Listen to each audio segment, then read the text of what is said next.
plus some closing costs, you're probably about $30,000 all in. Now, $30,000 is a lot. I'm not sitting here to tell you it's nothing easy. You're going to have to work a lot of overtime. You're going to have to save. It's probably take you 6 to 12 months to put that money aside, but it's reachable. It's feasible. It's something you could save.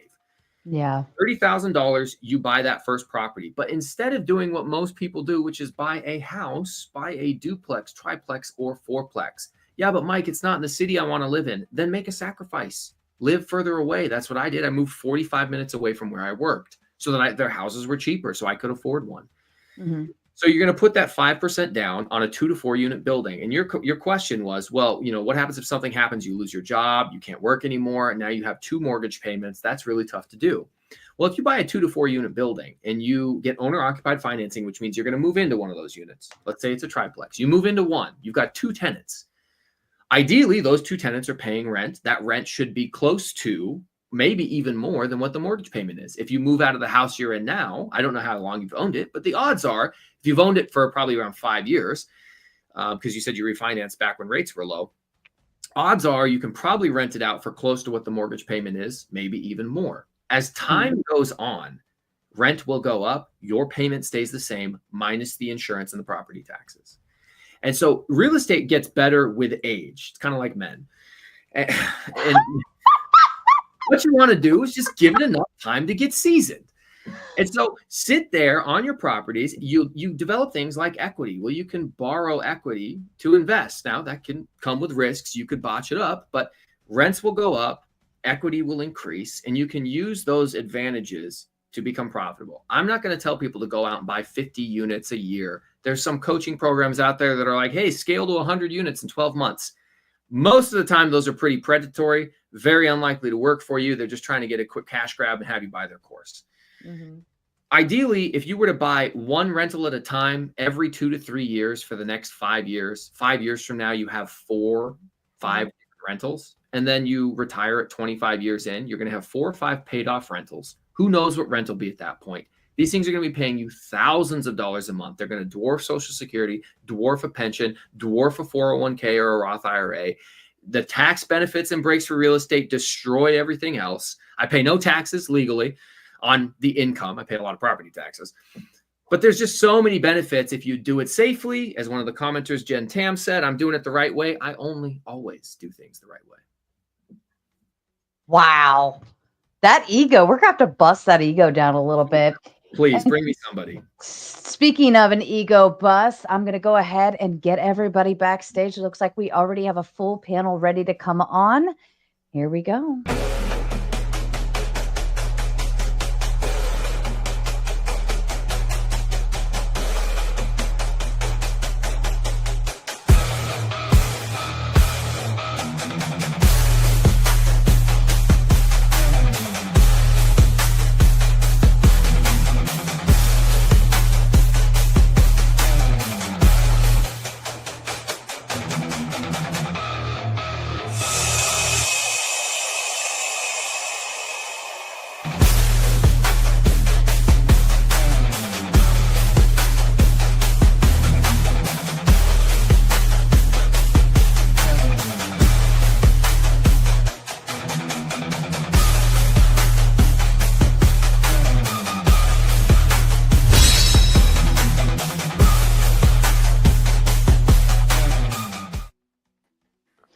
All right, ladies and gentlemen, you know the drill, don't we all? We do have, I believe, one newcomer here. So just a little advice, just don't interrupt. That really gets on my nerves, and I don't care. I don't give a shit about anything you have to say if you continue to interrupt anyone. I actually have to step away for just 1 minute. The darling little bratty tomato is not feeling well. I have to go to her bedside, unfortunately, but duty calls. Sometimes this happens. So I'm going to leave Ryan in charge for the moment. And in the meantime, Guam Tech says with the big 2, as a cop, do you even train BJJ, bro? Yes, but not as much as I should. I'm just a white belt, just a newbie, but it's great. No, it's very great. It's a good fighting system for subduing people without causing serious harm. That's fair. Okay. In my stead, Ryan is in charge. And Ryan, I'm going to hand it over to you to Yeah. just maybe start with a round robin. I'll be back as quickly as possible. Forgive me and forgive me, Mike. I'll be right back. Sure. So I guess, Mike, it's great to meet you. I'm a representative of the radical left here. I'm kind of gonna let everyone go around and do their thing. But I just wanted to set the tone a little bit. So I want to be clear from the jump. I don't think landlords are evil. I think they operate in a system that's deeply flawed, where housing is treated more like a profit engine than a public good. And to your credit, Mike, you've acknowledged a lot of those structural issues like housing scarcity, broken zoning, stagnant wages, and the role of interest rates. But I'm curious. I have 3 questions to kind of hopefully we can explore these throughout. But I'm going to let everyone else, of course, do their thing. But what specific policies do you support to fix those problems? Do the candidates and parties that you support actually back those policies? And when the dust settles, do those policies make life better for your tenants, or are they more profitable for you? And I'll let. I mean, if you want to give an initial response to that, and then we can kind of let everyone else go around. That's a great question, Ryan. I just want to say I want to hear that too. I always question people's incentives and interests, and I think it's great that you came on tonight too, and you were very forthcoming, honest about your incentives, motivations, things like that. But yeah, it's cool. Thanks, guys. Yeah, you don't sound that radical. When you say radical leftist, you come on and call me evil. You know? I'm surprised. Reasonable. Ryan is very radical. Okay. Ryan is very radical. We're going to change him, though. I'm working on it. Good. To get in there under the hood and change him. Hey, Grid. Yeah. Can you turn off your echo cancellation, turn it right back on? You're doing that choppy thing. I'm literally driving down the road, man. I can't even see my echo cancellation. I'll ask her to do it when she gets back. Maybe just, all right, thank you. Let's just let Mike. Let me. Let's see if my wife can do it. You fuckers be cool. My wife is in the truck tonight. Okay, chill. Ryan, did you want me to answer those questions now, or let everybody go around? Yeah, I mean, if you want to give like a quick, like a quick once over about like policies, candidates, and like what and like how those candidates actually result in policy changes and stuff like that. Yeah, no, it's a very fair question. So what policies would I support? I absolutely support expanding the Section 8 housing program and expanding emergency rental assistance programs. I think that we should streamline how quickly people can get qualified for emergency rental assistance. Medical conditions pop up without forewarning in many cases, and sometimes the amount of time it takes to get qualified is way too long to be fair to the individual who legitimately needs assistance. Which candidates? Well, because I own properties in states that I don't reside in, I can't actually vote for these people. I can't actually support them with my vote. Now, in the city of Gary, Indiana, where I'm at, I forget what the mayor's name is, but the mayor is... Mike, don't you think that if you go on the internet and you call lefties, radical lefties, that's supporting them in some way? So I just think you're already taking away too much from yourself when you don't have to do that. To make fun of leftists? That's not what I said, but... I'm sorry if I misunderstood then. What did you mean? You did misunderstand. Yeah, well, you said you can't support your candidates. And so if you're on the internet talking about radical leftists or something, like I don't know if I'm not making the point clear or something, but to me that was the thing that sort of popped out as you were going on to your... Are you taking offense to the term radical or leftist? I can hammer it down. I think I understand what Duck is getting at. It sounds like that his views. Yeah. Oftentimes, I don't understand that. Describe the left as the radical left and the evil socialists and everything. They tend to have negative feelings towards the Democratic Party, and I believe Duck and I probably agree that a lot of the policies that you just brought up are much more likely to manifest under Democratic leadership than Republican leadership. Yeah. Oh, no, fair enough. It's a totally fair concern. I'm always willing to insult and make fun of both sides of the political aisle. And if somebody calls me a Bible thumping Christian, by all means, please bring it on. It's true. That is a good one. I would say it's usually more grape affirming, but that is a good insult. I think it's good. We need to have better discourse. We can insult each other lovingly, of course. And when I said I couldn't support them, what I meant is I couldn't support them with my vote because I don't live in those communities. But I have supported the mayor, who's a very liberal individual in the city of Gary, Indiana, which is where most of my rentals are. He's a Democrat guy. It's been exclusively Democrat mayors forever. I love the new mayor. The new mayor is trying to get rid of all of the abandoned properties that are in that city. One of the main problems with Gary is there's so many abandoned properties that are a result of deindustrialization. City population dropped from nearly 200,000 to about 70,000. And there's so much that's just totally abandoned there. His goal has been to come in and knock those buildings down. And so while I would disagree with him, I'm sure, on many different political policies, I totally support his goal to try to improve the city. He also wanted to raise the property taxes, and he did raise property taxes. I did a whole video on him raising property taxes and said that I totally supported it because the only way you're going to benefit that city is by actually taking those property taxes, improving the schools, because you need to get young families back into that community, and they don't want to be there with bad schools. And so so you're saying, at least to Ryan's question, you're saying that the municipal level is actually pretty significant for, and I just had ice cream, so sorry if I have like brain freeze or something. But you're saying municipal politics are quite important for rents, landlords. It's something that people can follow closely. Yeah, all politics are local, and you're going to get better results at the local level than you are talking about Trump when it comes to housing issues. If you want to solve housing, you have to be involved in your local politics. Yeah, no, that makes sense to me. I have a question. If you've covered the grounds, this is for Mike. You're talking about getting multiple properties. That you suggested as your example, a 3-unit property and you living in one of the units. Are you doing your own maintenance on these units? And what happens when you end up with properties that are farther away, like you were talking about? Do you hire anybody to do any of that stuff?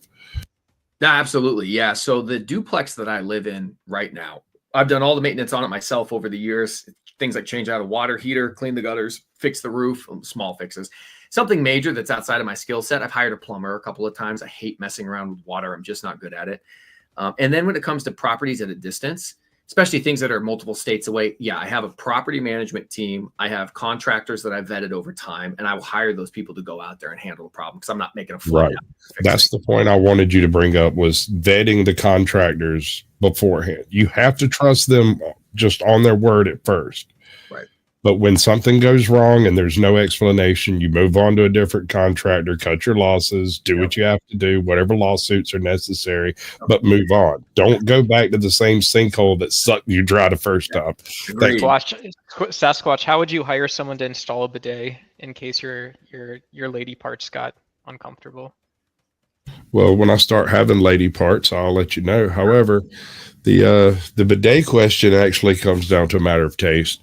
I mean, your average plumber can install a bidet, and they make various add-on features that you can just put to a current toilet that'll act as a bidet. None of these are very good in America because, we're Americans. Fair enough.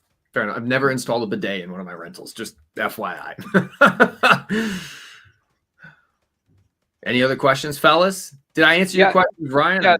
So I can I ask a question? And so I worked in the tech industry, and so obviously I don't know that much about rental properties. I can kind of see the dynamics from the outside, but to me, as someone who cares both about landlords, I want people to be successful business owners in the US, but I also care about rent prices. I also care about the aggregate health of the market.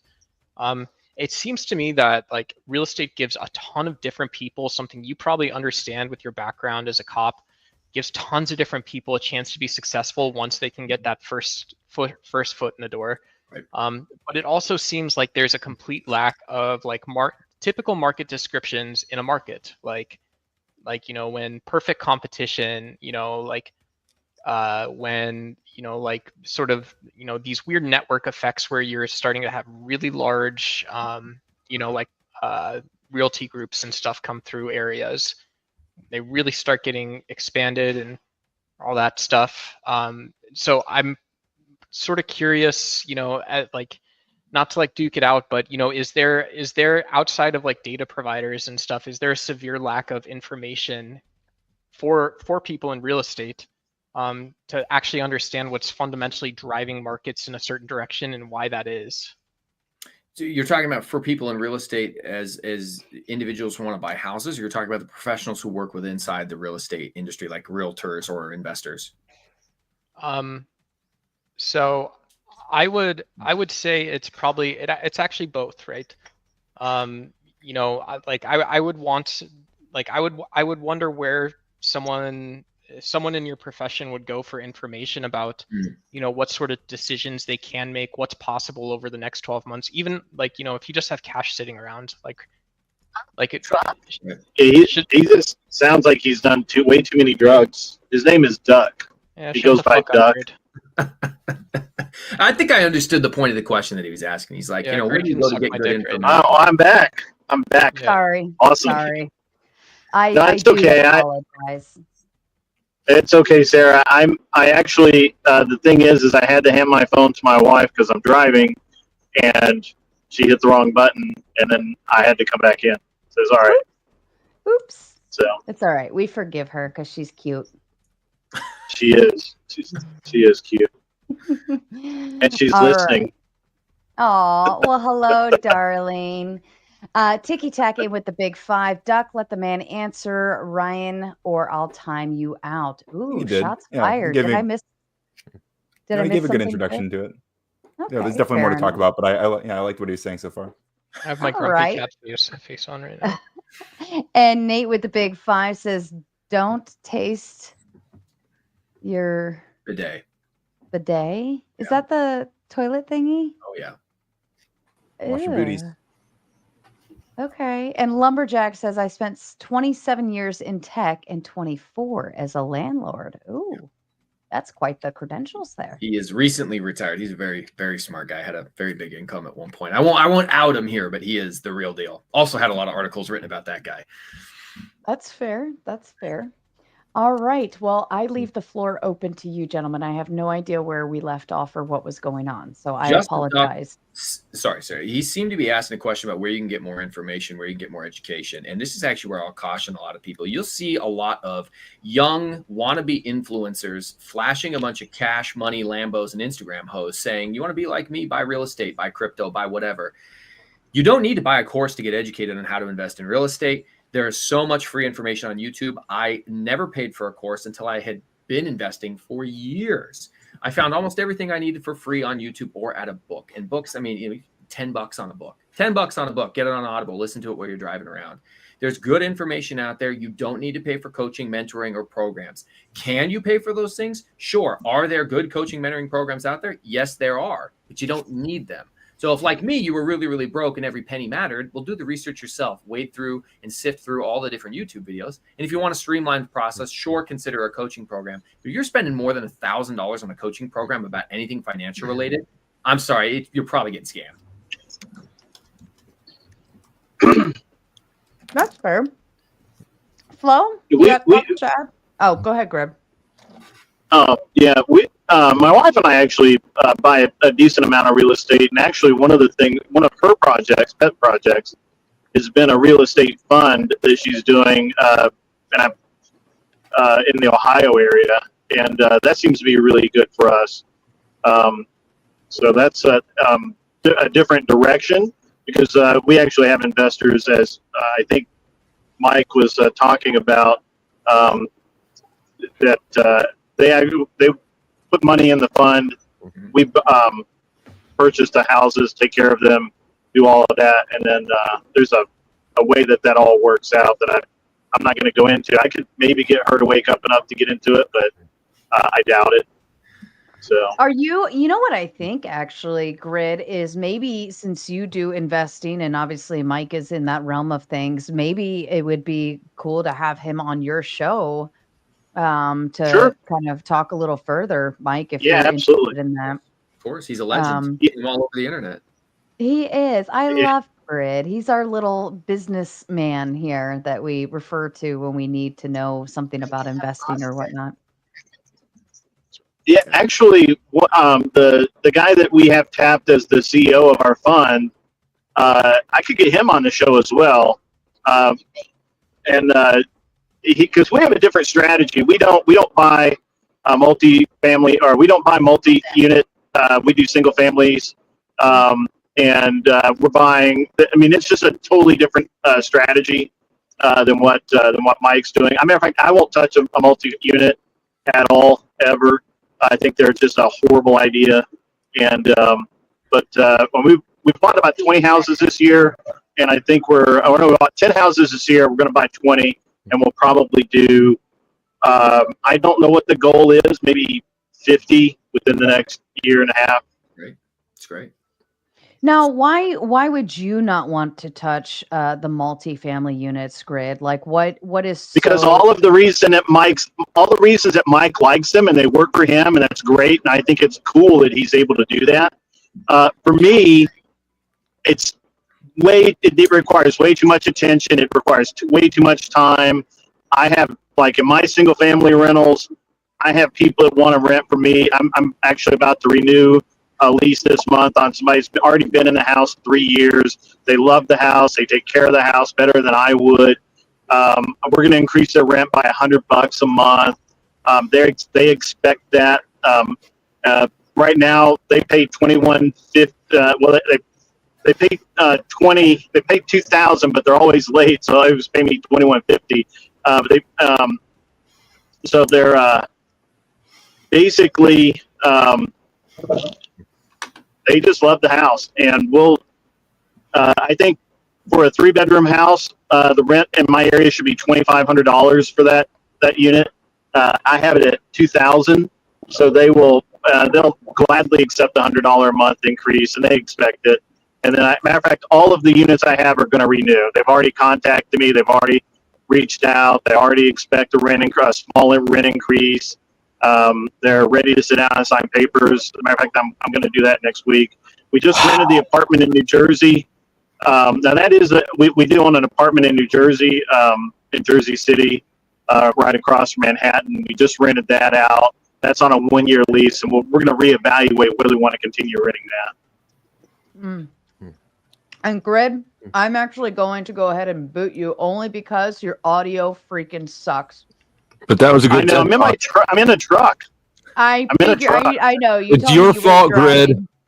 But It is. it's coming in so choppy. I mean, we can hear you, but it's so choppy. It's hurting my ears. I'm also in, like, Lower Virginia, almost in Tennessee. I was in Maryland earlier. Grid, it's. I have to be honest. It's just getting worse. I don't have anything else to say to that.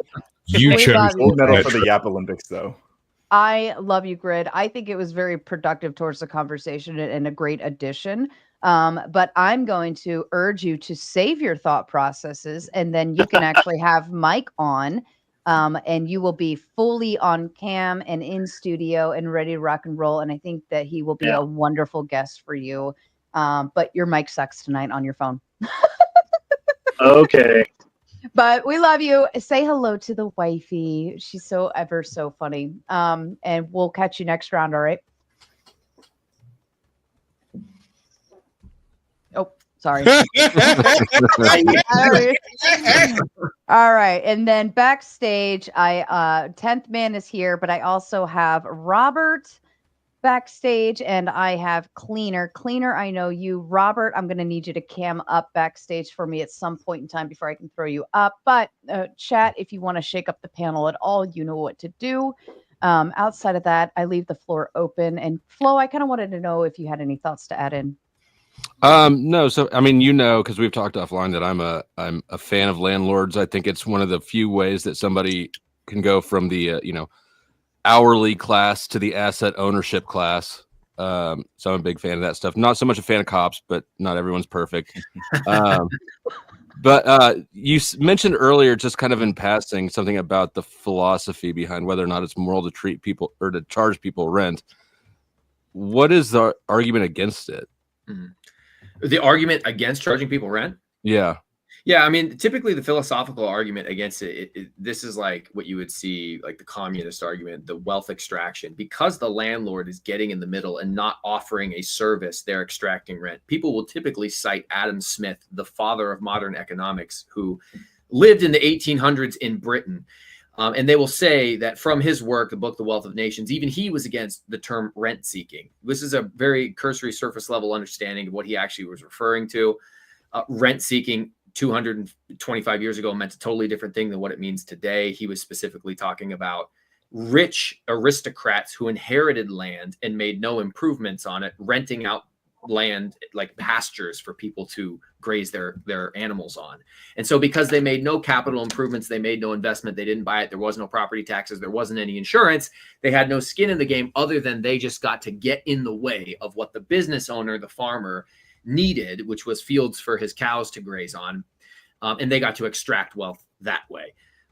Modern day is totally different because I have to take a ton of upfront risk. I have to spend a whole bunch of money. I'm responsible for all of the different repairs and everything. So if you actually look at what he wrote, instead of just take that simple understanding of, well, didn't you know even Adam Smith's against this? The philosophical argument breaks down pretty quickly, unless you're a hardcore, in my opinion, leftist socialist, one of the people who thinks that any profit-based business is immoral, any type of business that seeks to extract wealth, the difference between what the laborer creates and what the yeah. But Mike, you're sort of you're political washing something that doesn't need to be this political.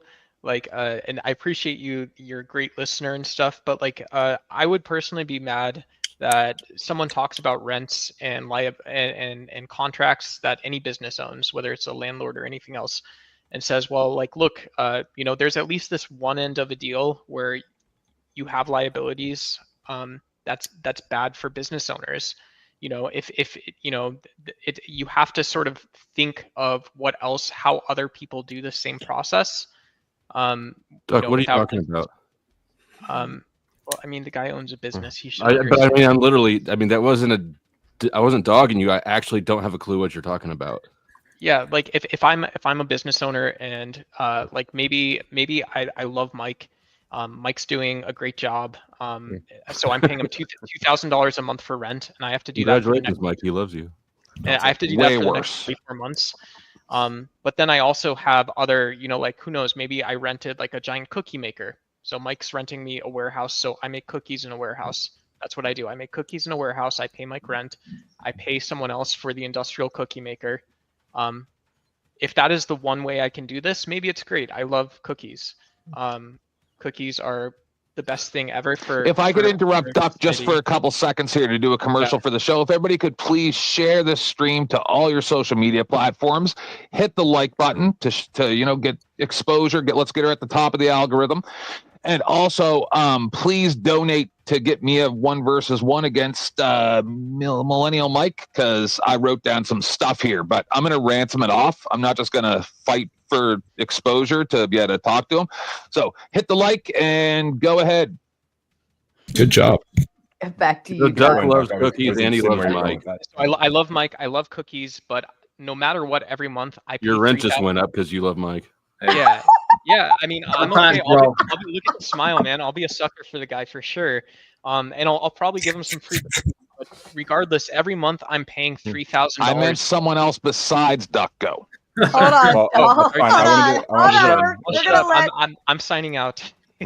We're gonna let Duck get through. Duck, you can do No, this. Duck, you're supposed to stay for the grift. Oh my God, get with my it. plane. Duck, Are we land the plane. Land the plane. So if I have to start a business and I owe $3,000 out every month, that may be fine. But if someone can do the same thing and they're only paying out $2,000 or they're not paying out a penny to anyone else, as unrealistic as some of that might sound, you know, like that's what I want to know about. I want to be able to bounce my rent payment and my household finances off this idea of being a total cash cow for someone else.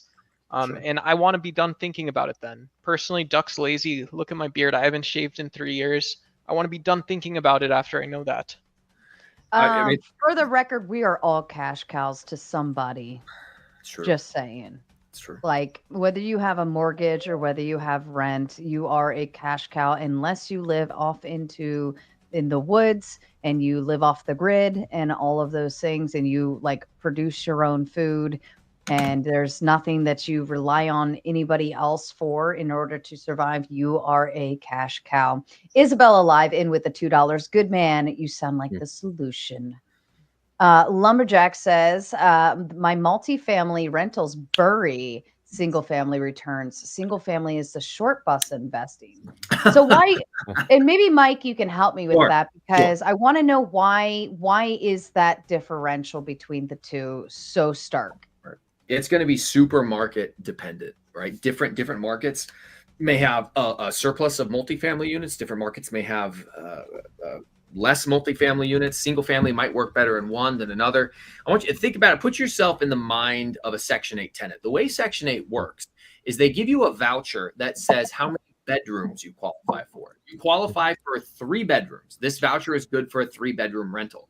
Well, do you want to live in a 3-bedroom fourplex or a 3-bedroom house? Most people would say, I pick the house. There's more privacy. You don't have to deal with the neighbors. You know, there's a lot of reasons. And so depending on what market or what type of tenant you're targeting, different strategies work well. Lumberjack Landlord owns a ton of multifamily units on the East Coast. In a city, about 30,000 population is the city, and there's not a lot of single family houses. It was a much more dense community. It's a very old community. There's a lot of 4 to 8 plexes. And so those are the options people have to live in. So he cleans up with multifamily units versus some of these newer neighborhoods that are more spread out. Maybe there's more single families. It's going to be hard to advertise your property and get people to want to move in. So you need to know your specific market. There's like over 400 different housing markets in the country, and they all have different quirks about them. I have a question. So it's just regional then. Go ahead. Yep. Go ahead. All right. So where does all this fall in the wonderful world of HOAs? Oh, HOA suck. Never buy a property that's in an HOA. Don't do it. You will regret it. You will hate your life. They will destroy your profit margin. Yes. They will come for it. Don't do it. Amen, brother. Thank you. Yeah. Hell no. I mean, I own a home and I live in an HOA, and I would have never in a million years bought an HOA, but my husband, Blame him. That's he right. made that decision. He wanted that. So, but I hate HOAs. I hope they start to go away. I hope people start to hate them enough. I fuck you, Leslie. I fucking hate you. And the bitch lives like across the street from me, so she has full view of my house, and she is the biggest complainer to my HOA. And I'm not supposed to know this information, but our HOA president and I were chit-chatting one day, and he informed me that the fucking Leslie is the one who literally eats shit and die, Leslie. But she literally files a complaint at least once a week about me and my house. She hates that I exist, blah, blah, blah, yada, yada, yada. And so I actually, the kids and I play a fun game. I have one of those really loud Alexa studios, and we like to play a really fun game when we have the windows open and Leslie's outside, and we play Who Let the Dogs Out really, really, really, really loud, because that is another reason I love you. Yeah. You're a psyop, girl. I knew there was something I loved about you. Well, we like to have fun with it, and even my kids, like if we see her out front, and our windows are open, we're like, Leslie, what's up, Leslie? Hi. Like we just troll the bitch, because if you're gonna be a cunt about everything, then fuck you. I'll troll the shit out of your ass. Right. Anyways, Millennial Mike has paid for his own 1v1, ladies and gentlemen. I'm gonna tuck everybody else backstage. 10th man, you are to the floor. Yeah, I had to pay for my own. How's it going, Mike? We're going to try to make this fast because I think we only get 10 minutes, so I don't think we're going to get through all this. But thank you very much for visiting the Raging Tomato. I don't turn my camera on because I'm too pretty, and I don't. You only get as long as I say you get. If you're boring, all right. I'm taking you. All right. Thanks for visiting the Raging Tomato. All right, first, so this is just a quick thing. During your little beginning part here, you said that the rent was late on the 3rd and then the 5th. You said later on that it was the 5th, right? So I pick apart every word everybody says. This is not about you. I don't know you. Just let's begin. All right. So you've only given like just really cursory information. So I want to ask you, who funds tenancy boards and is more likely to lose in court or through the tenancy bodies? And this is all over America, right? Who's more likely to win? And who funds those boards? Well, as far as the funding, I'm not sure. If you want to talk about who's more likely to win in court, I can talk about that. But I would say it's also very. As far as I'm aware, it's funded by the landlord. Do you contest that? Who funds the tenancy board? Yeah. Yeah, I'm sorry, man. This is going to be so area specific. I'm just saying. I get it. Maybe you don't know this stuff, but I'm like a law guy, right? And then so we'll just move on from that. Sure. And I don't fund any tenancy board. I'm talking about secondhand through taxes. I don't fund any tenancy boards. No, it's usually actually direct payments. Pardon me? Oh, you're Canadian. Okay, somebody said you're Canadian. Yeah. So yeah, there's differences between the way the American system works. The Canadian and it would be in different states too. I didn't want you to know I was Canadian because then it's just going to deter to that. I've also looked into this in America. We'll move on. Fair enough. Do landlords use LLCs and other legal umbrellas to shield themselves? Absolutely. And is that fair? Absolutely. Right. And when a landlord does not do upgrades or repairs as described in the lease agreement, should the landlord be homeless like the tenant would be if they don't pay their rent? Yeah, like I said earlier, if you're a slumlord, you should be held criminally accountable. I totally support sending those people to jail, removing them from their home. Okay. All right. So do landlords and government reps collude to change rental laws to benefit the landlords, allowing tenants to get evicted after decades to allow immigrants in at a higher rent? Because you said you like the Section 8, right? Yeah. And so do they do that? I mean, I'm sure there's examples of it. Is that reflective of the society at large or every market everywhere all the time? No, you can always find examples of bad actors. Are you arguing for the exception, or are you going to make what I'm saying is, don't landlords have a unfair advantage being able to go to the government, get laws changed specifically to suit them, whereas these people have paid rent at a place for 30 years, and then they just like you said, it's like, oh, okay, well, we'll just get these Section 8 people in here that's guaranteed money. I'll tell you what, who did the eviction moratorium benefit? Was that landlords going to the government? Do you mean during favor them? Do you mean during the unicorn virus stuff? I'm talking about that one right there. Yeah. Yeah. There's examples of both parties working with the government to get things passed in their favor. And the big one I could think of would be an eviction moratorium, which was nationwide in every state. Now, the length of it was different depending on what state you were in, but that certainly didn't benefit any landlords. We got our asses handed to us on that one. You got paid in the end, though, right? No, absolutely not. No, some tenants qualified for emergency COVID programs. Some did, not all. Most landlords, especially in places like Washington, California, New York, did not get paid. They were just out sometimes 2 years worth of rent. Okay. Well, all right. Well, then we'll get into the next one. Do you agree with landlords having tax breaks for vacant properties, which allow for shortages of housing? Well, again, as I mentioned in my opening statement, there's many things that contribute to the housing shortages. Landlords are a tiny, tiny portion of that. Zoning problems, lack of building contribute significantly more. Every decade since 1950, 20 million housing units on average get built, except for from 2010 to 2020. Only 5 million were built. Coming out of the Great Recession, a lot of builders were bankrupt. People couldn't afford houses. And so we underbuilt by 75% over the last 10 years while our population went up. That one single thing was way worse for the affordability crisis than landlords being invested into the market. Landlords do contribute to housing shortage, of course, anytime anybody buys a house, anyone. Yeah, but I'm talking about the tax breaks that they get a lot of times. Right. Do tax breaks contribute to the housing shortage? I don't think so. No, I'm saying being able to still I'm saying you can file it as a loss as a landlord when your property is vacant. Do you think that is fair? You can't file a unpaid rent as a loss. That's not true.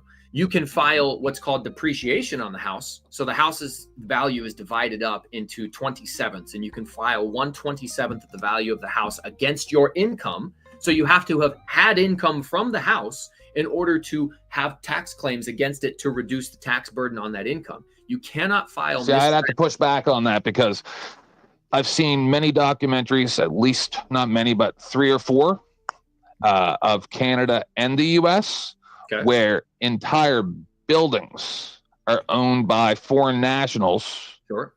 or rented, I should say, and it's like condos and stuff like that, and there's not even anybody in them. It's a Right. way to transfer income from other countries into Yeah, but those are two different America issues. and Canada. Two different issues. Okay, what you're saying is that these foreign nationals are investing in buildings and they're not renting them out because it's a safer harbor for their money to put it into real Yes, estate. but it's still considered a loss. It's not the lack of rent payment itself is not considered a loss. You can take the value of the property, and if it isn't an LLC and the business has other income from elsewhere, so for instance, if an LLC owned multiple units, Right. you could then write off the depreciation on the asset against your income for the business, but you cannot write off loss of rent as a loss on your taxes, at least not in the United States. Right. So just these few questions, that's really all I needed with you. And then I'll tell you what I think about this. But you do see how this is a one-sided situation, right? I mean, Like, I get it. I do get it. That favorite tenants. I would just consider it a win if a court. I never look for a state that's landlord friendly or a court that's landlord friendly. I just want landlord fair. There's absolutely courts and states that heavily bias tenants. Point me to one that heavily biases landlords consistently.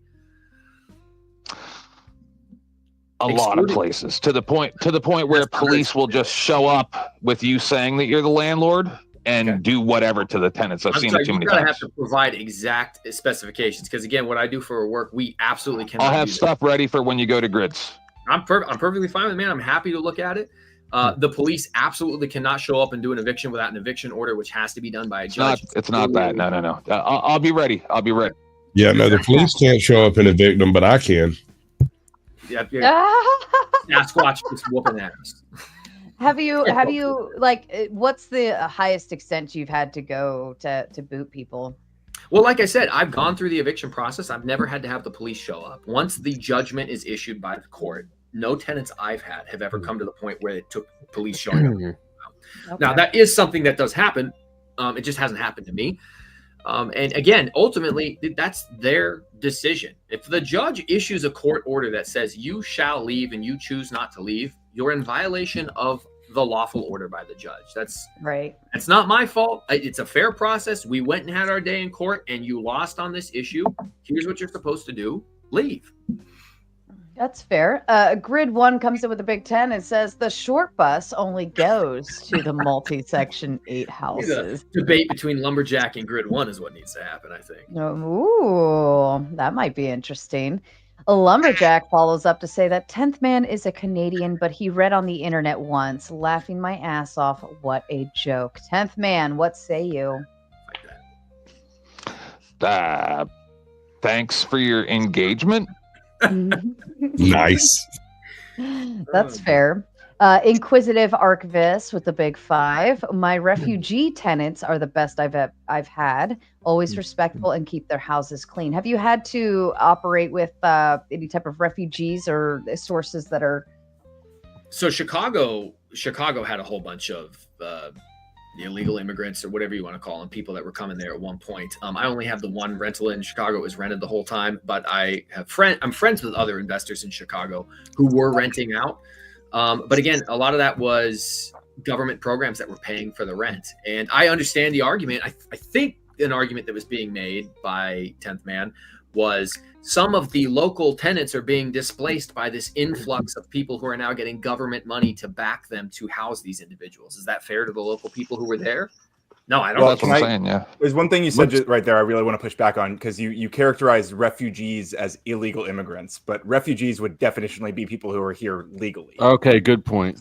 Nice. Good point. Yeah, we need Well, I think it's important because if we're blaming, I think it's very easy to dehumanize immigrants, especially undocumented immigrants. Human. Wouldn't be. And I understand what you're saying, Ryan, but this is the problem: is they don't move into rural areas. Like I've heard this. What's your least favorite ethnicity? That's what everybody wants to know. No, I've heard this nonsense so many times about Canada has so much open property.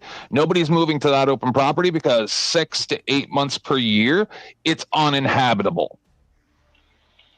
Okay, that's. I mean, all I was doing is pushing back on the specific framing, right? I'm just saying that it's a mischaracterization. You're just bringing a political conversation into a landlord conversation. Nobody's interested. Well, economics is a political. Do bets on how long before the TDR flares up.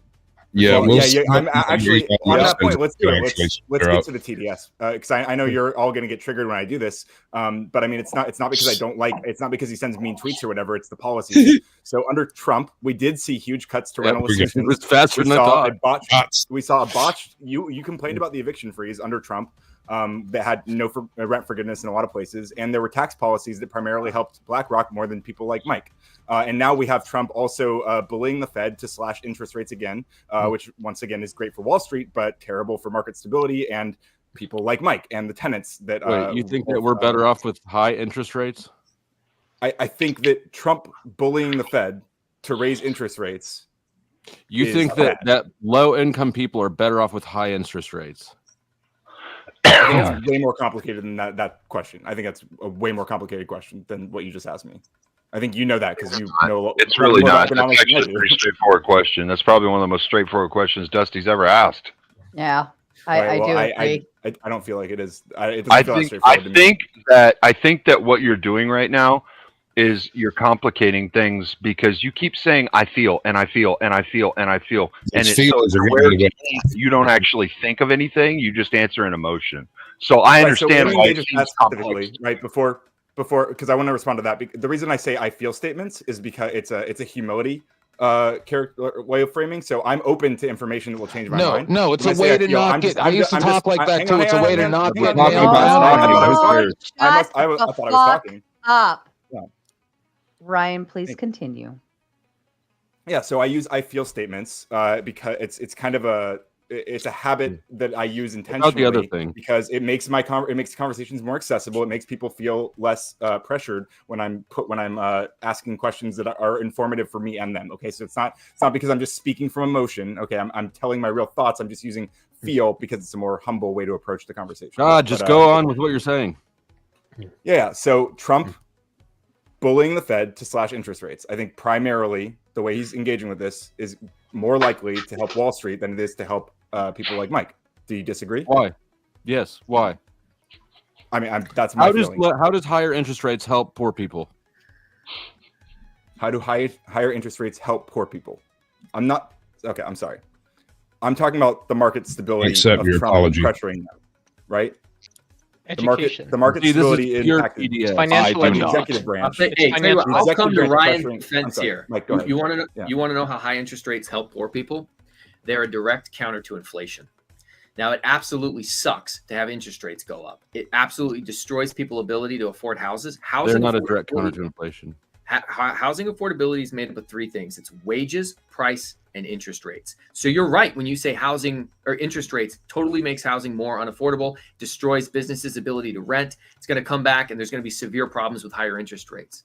But what it also does is slow down the economy. And in an overheated economy where inflation is going out of control, as it was during the Biden administration, higher interest rates were able to put a stop on that because it stopped people like me from being able to refinance because, well, shoot, I can't refinance. These rates are terrible. And it makes everything more expensive. It doesn't counter the inflation. The money's still devalued. It just makes it so that things are more expensive. So we have less extra income. And Ryan, you have already triggered the righties. Bane Bear sends in a big 20 and says, Sarah, much love. Coder in the back for 20. Did you want to finish another? You muted, by the way. Oh yeah. He was feeling but I know someone requested Umbreon cam, so give me 1 second before I go. Oh yes, absolutely. Umbreon, like the Pokemon. We love dogs. Nobody cares about his dog. I do. And then while he's doing that, to see him, so obviously they care. This is Umbreon. He's a good boy. Yeah, go ahead, Ryan. Show us the dog. Give the people what they want.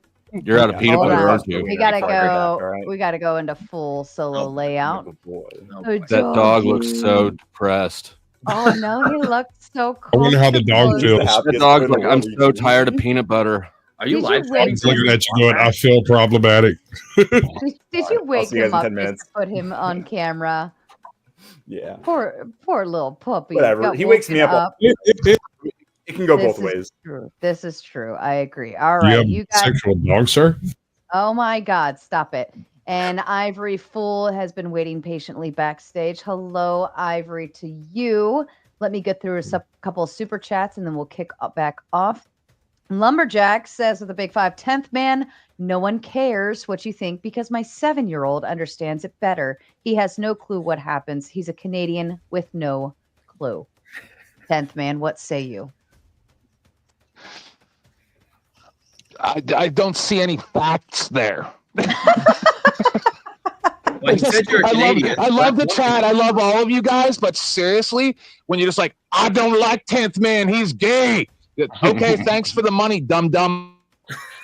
Well, in all fairness, he said you're Canadian, not gay, which could be the same thing. That's the real reason. Same thing. Same thing.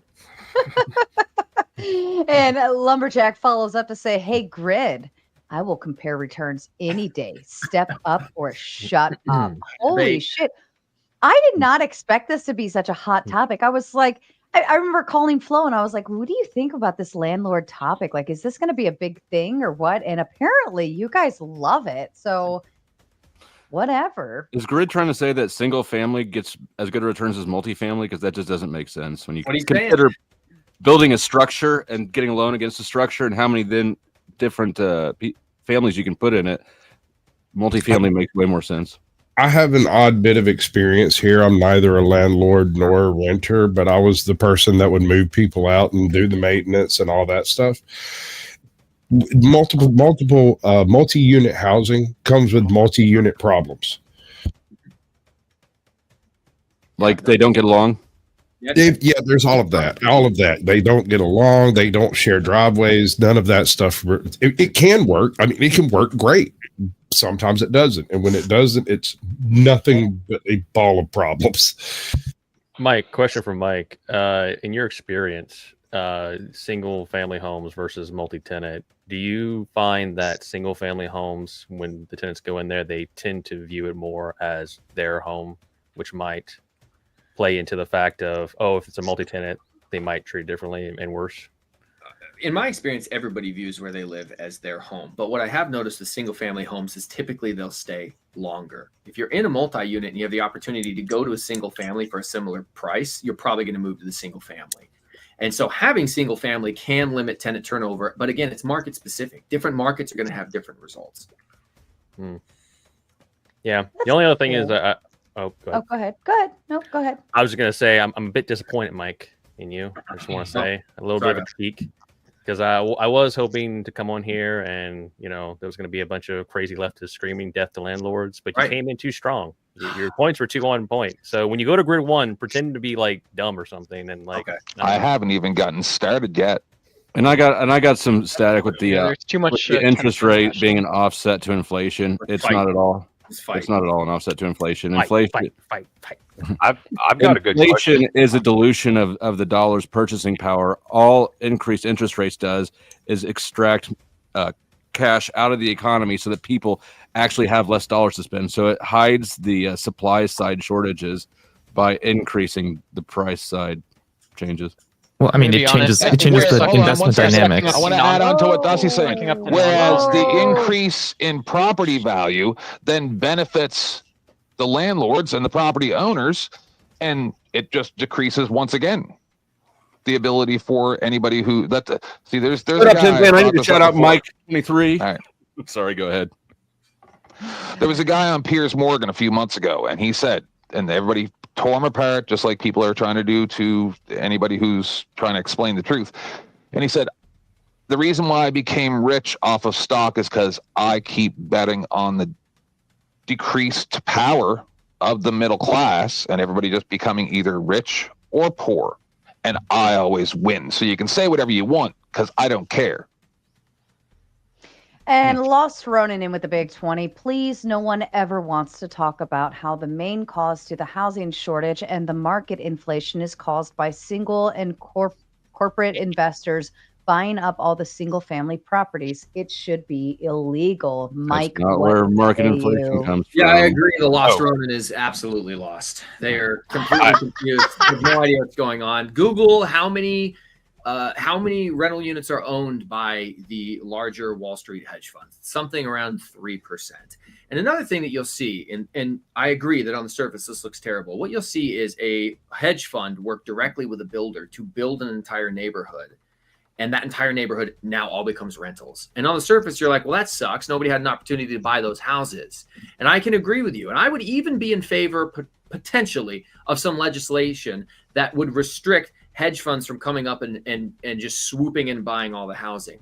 But what you also have to consider is if a hedge fund works directly with a builder to build new housing, new rental units were added to the market that weren't previously there, which actually decreases the value of rent because supply is going up. So I don't have much of a problem with these hedge funds stimulating new housing units.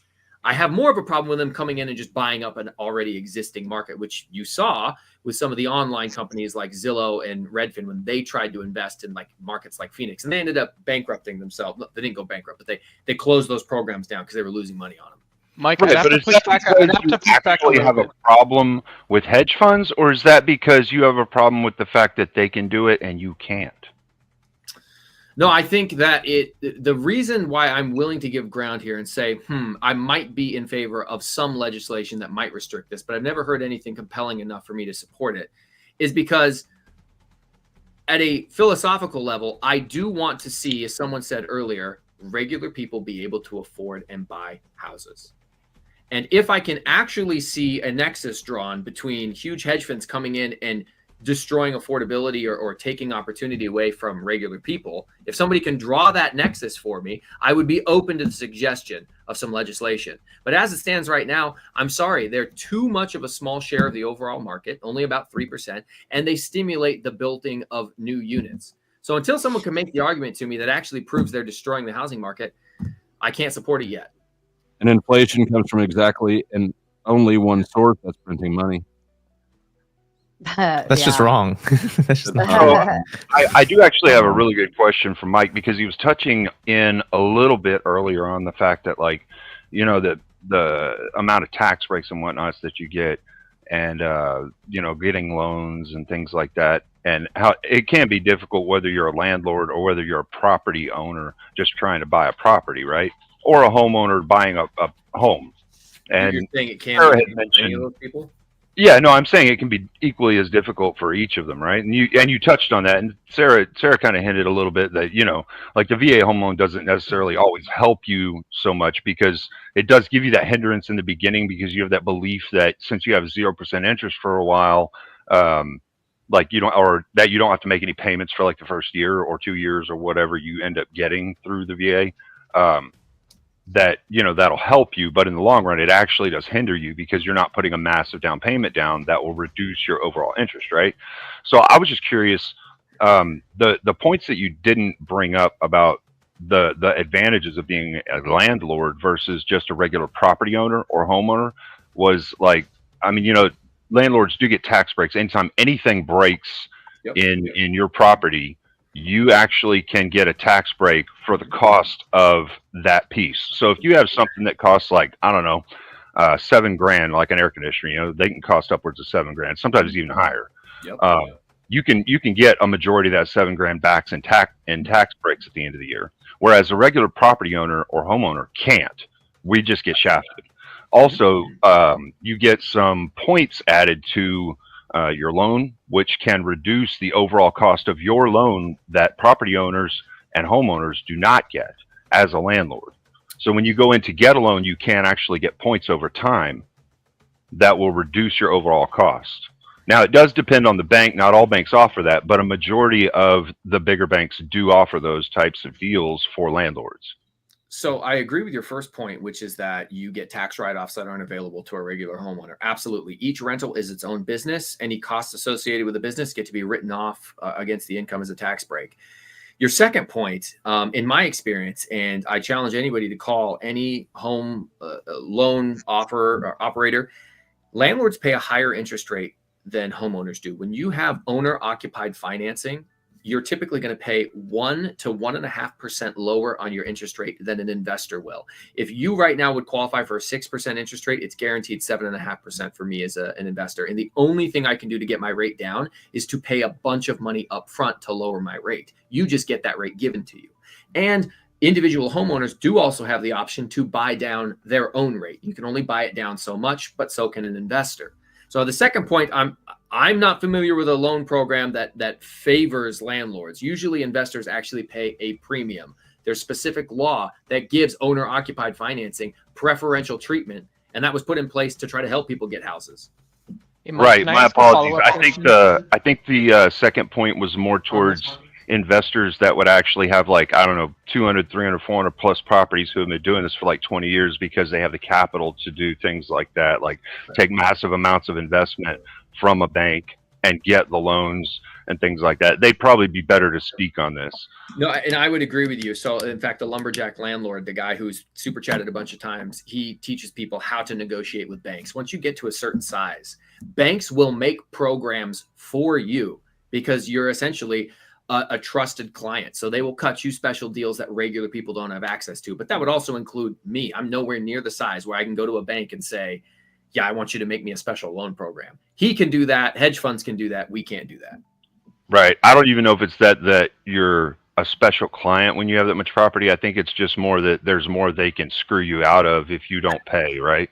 That's well, true. really, because that's what the banks are after, is making their money no matter what they do to everybody else. So that's true. Yeah. And And so let me isn't get that through, pardon me, let me get through Damn a it. few super chats. We are a little behind on them. And Nate with the big five says they're called aliens for a reason, Ryan. And I think in that instance, I think Ryan specifically was talking regarding refugees, but I think Mike, because I asked you specifically, have you dealt with any of that? And you were explaining what you have worked with. So I don't think it was necessarily a misunderstanding. I think you were just explaining what you've worked with. Mike Ball with the big five says Ryan eats the Snicker bar upside down so the veiny side touches his tongue.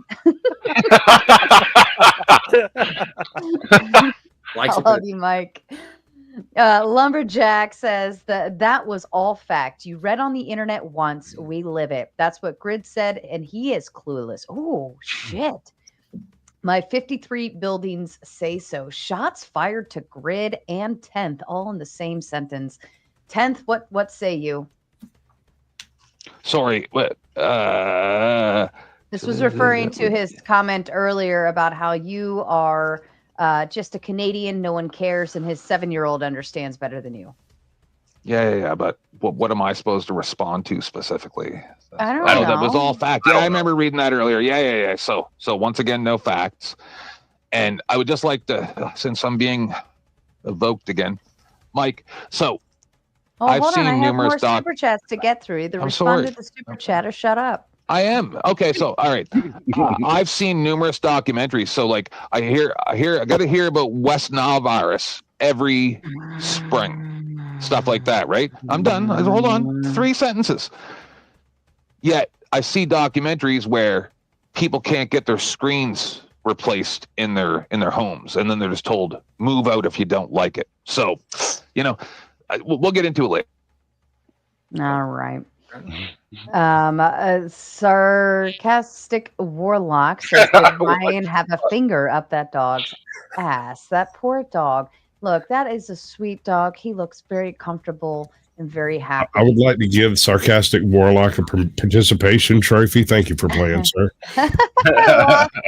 Lost Ronan says the dog looks like he is tired of Ryan's shit. The poor dogs get. You know what, You spelled Ryan? finger wrong. Ryan, if you're still listening, I vote that you make the dog have a YouTube of its own. I think he deserves it. And Mike coming in over on Flow State's side. How dare you, Mike? Flow State is over here riding on my coattails, and he gets the $100 super chat. Hell yeah. Mm-hmm. And he says, first, I get all the clout. I get all the clout. First, all support to Flow. Second, I am all for eliminating Section 8 in New York City is a huge mistake. That sounds like a contradictory statement. He messed up that. Yeah. He's all for eliminating Section 8. Or is Section 8 in New York City a huge mistake? Which one is it? I don't know. Mike, are you drunk tonight again? Eliminate Section 8 because Section 8 was a huge mistake. Yeah, I think he was trying to make 2 points in one, and he just didn't separate the sentence out by putting Section 8 at the beginning of the second sentence. That is exactly how he talks. Yeah, I know. First sentence and never finishes either one of them.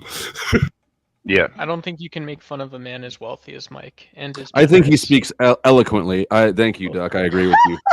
I appreciate the effort, and I really love the efficiency. In fact, I like it a lot. A whole lot.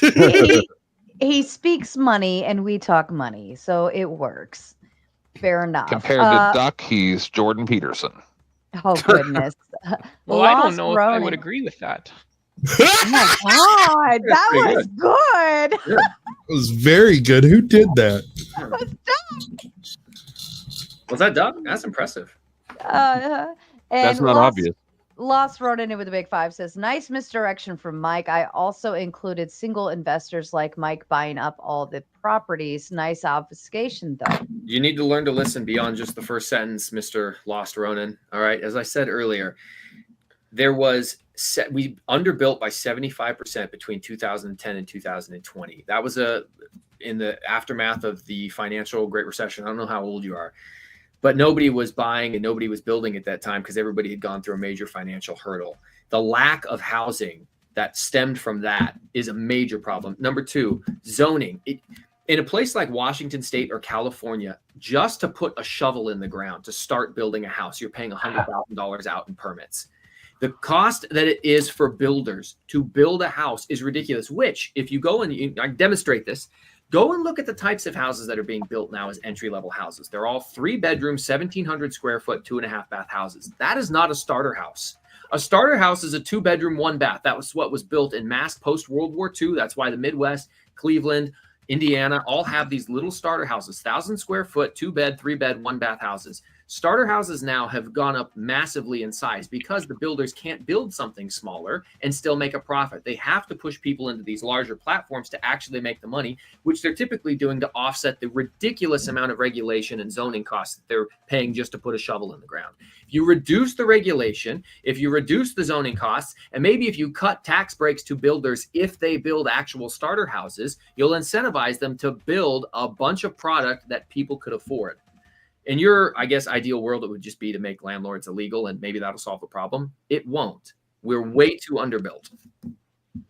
Well, I think to be fair, one of the things that landlords do, and I would say more so smaller landlords that like buy one property at a time. It's what it seems like Mike does, buy one property at a time, fix it up, get it so that people can live in it, right? And maybe he doesn't sell it right now. Maybe later on when he's done with his career, he sells it, but it's still going to be in usable shape, right? Yep. That's something that these guys do actually do. They take those old properties that are decrepit, that are horrible, that nobody wants to live in, and they restore them. Mm-hmm. And so that is, overall a net positive because there are more homes available for people to live in. Right. Oh, bullshit. Right. This is the white picket fence American bullshit cleaner. This is dead weight. The reason this is dead weight is you act like these people are doing such a service. And if I have a passion for fixing and selling bikes, that's great. But while I'm doing that, I'm just selling a bike. If I have a passion for fixing up homes and flipping and selling homes, while I'm doing that, I'm just flipping and selling homes. And you can go out on the market and find plenty of people that do the same thing. Some people do a great job. There's people that spend the bare minimum and produce a home that's going to need repairs within the next decade. It's complete BS. Well, they do that with cars. They do that with cars. Don't get me incorrect here. Don't get me incorrect here, Duck. I was saying there's one good thing that they do. I didn't say they do 2 or 3 or anything else that's good. I just said there is one good thing that Why do they need to do anything for any of you sideline watchers? I didn't say it was. They're doing something for themselves, and if they're doing something for their tenant, right, as any free market transaction will be, then that's all that matters. It doesn't matter if you watching from YouTube like what they're doing or not. You're insignificant in the transaction. Overall, yeah. And I'm going to allow the floor to Caucasian Sasquatch. He would like to make his final thoughts for his exit. So everybody shut the fuck up. Thank you. Thought you were getting drunk tonight. I might be back. I don't know. I gotta have sign back into the I'm panel sweating then. bullets. But anyway, I wanted to get. I'm gonna haunt this guy over to Grids later whenever he pops up over there, because I really want to get into the maintenance and management of these properties, because I worked in that field as grunt labor, like hourly labor in there.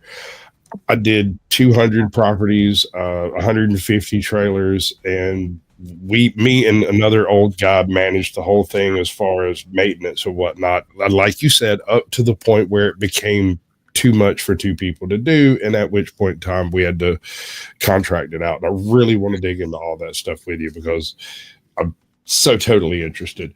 Thank you, Sarah. I appreciate it. Everybody, thank your maintenance man. Thank your plumber. Thank your cable guy. These are the people that keep Have a good one. Take care. Later. We love you, Sasquatch. Have a good night. Much love. Come back after you've had 4 shots. Oh.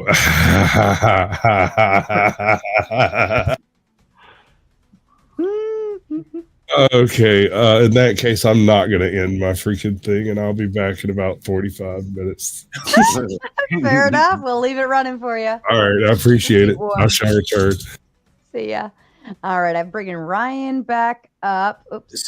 Sarah, while I may have a huge ego, I have a tiny bladder, so I'll be right back. Take your time. Take your time. Let me throw Ryan back up. Did somebody else drop? Who else? Did somebody else 10th drop? man just dropped. Oh, okay. It's probably his internet then. All right. Chris, you've been dead weight of the evening. I'm going to give you a couple minutes to put some thoughts together. After I get through these super chats, I demand you add something to the panel or I boot. All right. Lumberjack says with the big 5, we pay a premium on rate and we have to pay 25% down, not 3.5 like a homeowner. Massive advantage to homeowners. I find that to be fair. I mean, I guess it, and maybe Mike can answer that when he As gets a back. previous loan officer, that's true. Okay. So there's a different, if I go to a bank and I say I want to purchase a home in order to turn it into a rental property, there's a completely different rating and everything for me. Yeah, you have lower down payment, you get a lower rate, and you can lock it in. His most commercial real estate is probably on an ARM, like a fixed rate for 3 years, and then it balloons and they renew the whole thing.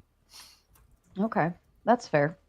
Dion with the big 5 says, for a debate, I have heard no solutions other than landlords are needed. And to be quite frank, Dion, this is a throwdown Bullshit, Thursday, not officially a debate. If this was a debate format style, it'd be completely different. And we would be prompting, well, we probably wouldn't either, because this is blood sport debate over here. We don't give a fuck about solutions. We just want to yell and spurg at each other all day long. I was actually going to ask a question about a solution. Which landlords, Dion, I would just say which landlords are needed.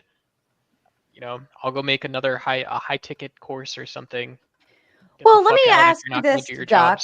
Let me ask you this, Duck, because I mean, essentially, if I come out of high school or college and I'm just getting started, it's more likely than not, I'm probably not going to have enough for a down payment on a home. And even more so, I'm probably not ready to take on the burden of home ownership either, right? It requires a lot of work just to own a home. Sometimes I wish I was just living in a tiny little apartment and I could just make a phone call and say, come change my air filters, bitch. You know, so I do believe that there is a need for landlords, whether it be apartments, homes, single family, multi, whatever, so on and so forth, because we're in a society where we're not ready in our early 20s for home ownership, even more so. It is hard. Or in your late 30s. or like Flo, you can forever ride out the rental spree. Or even for our military purposes, you know, we have a lot of military that move all the time, or even there are people who have jobs that may require them to move every 2 to 3 years as well.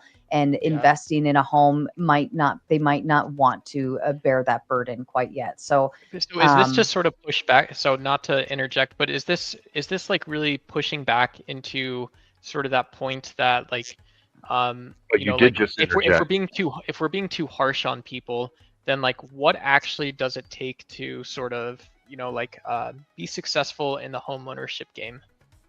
You're saying be too harsh. How are we being too harsh on people? Like in what direction? I was trying to listen. Were you pushing back on me, or like what was? Well, you asked the the whole point question of of landlords being needed, and I'm telling you, Yeah. essentially they would be, especially in our society.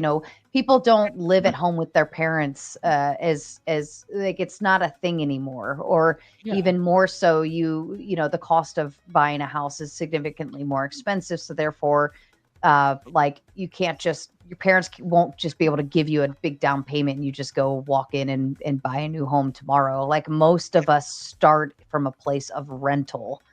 I understand.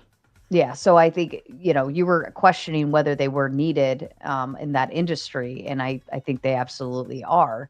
And I think it helps people kind of maneuver along in life. Yeah. A lumberjack with the big 5 says, 10th man doesn't know. I live it. I don't watch it on TV once. And he watches TV and stuffs his face with socialist Cheetos. That's pretty funny. Brain Benders Banter in with their new membership. Welcome to the Mater Nation. Wealth building journey with the big 5. Lumberjack landlord is right. Like President Roosevelt said, you have to be the man in the arena prior to being able to offer an informed critique. That's fair. And then Rude Mud Crab in with the big 5. In Australia, we have first home buyers grants of up to $30,000 to help someone build their first home. Does America have anything like this? We do have like a first time home buyer. Yeah, there's just basic owner occupied. I had a friend of mine just text me who's watching the debate right now who had super chatted earlier. An investor has to put down 20% down to get a loan on a rental property for a traditional loan, conventional financing. You as a homeowner can put as little as 3.25% down and get a property with a mortgage on a 30-year fixed rate. I can't do that except on the one property I own or occupy. Any property I buy as an investor, I have to bring substantially more money, 20 to 25% down. That right there is a subsidy. They make me pay more out of pocket than you to buy the same property. And here in Seattle, a good friend of mine, there's a program to assist first-time African-American homebuyers. He just got $120,000 gifted to him for his down payment for a house here in Washington. Oh, actually? Yeah, there is. Damn, that's a lot. So crazy. He got a lot of money. It was funny too because apparently birth certificates and driver's licenses, they don't ever notate your race. So in order to prove his African-American descent, he literally had to show up and be like, look at me, and bring his mom and be like, look at her. A hilarious story, the way he told it. To be fair, though, Mike, the reason that banks do that is because there's a large portion of landowners or people that jump into becoming landlords that end up failing at it miserably. And so the bank loses their investment there. Whereas as a homeowner, you're going to jump through hoops to try and keep your home because it's the roof over your fucking head. I mean, that's one reason. But another reason is, first of all, I disagree that the bank is inherently going to lose money. Any bank that's doing a traditional 30-year fixed rate loan. It's a cost analysis. I'm not saying they're inherently going to lose money. I'm saying it's a cost analysis that banks do.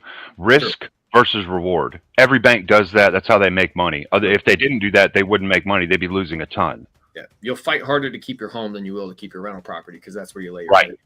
But ultimately, banks do an appraisal during for people who haven't bought a house yet. When you go to buy your first house, you have to do an underwriting process to qualify you. You also have to qualify the property for the loan. The bank is going to send out a third-party appraiser to make sure the property they're going to lend money on is actually worth the amount of money they're lending. They're not going to lend you $500K on a house that's only worth $300K because if you default on your loan, they can't take it back and sell it and get their money. They lose. Fair enough. Inquisitive Archivist in with the big 5 says, timed out by Paige because I didn't like a racist comment. I will go support other channels. Well, the comment I'm reading that she hid says, I hope Asians completely take over Earl's complex and cook the smelliest foods.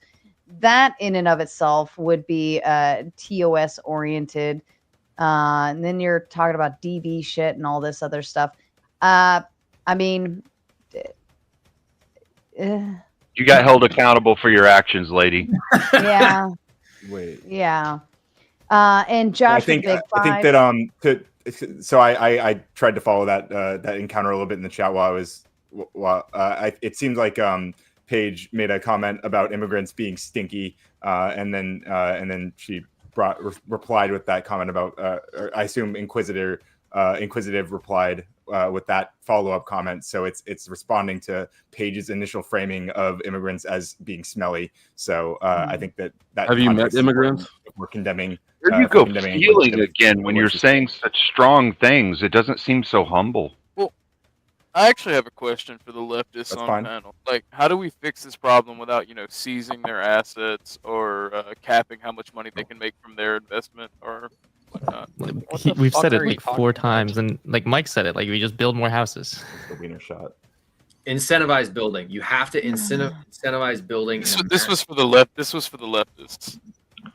I think what I would say is, I would say find great people like either Ivory or Ryan with Umbreon, and give people the best chance to be successful, and actually redefine what success can mean in America in 2025. I think there's still lots of people that believe the American dream is possible, and they want that for themselves. They want that for their families.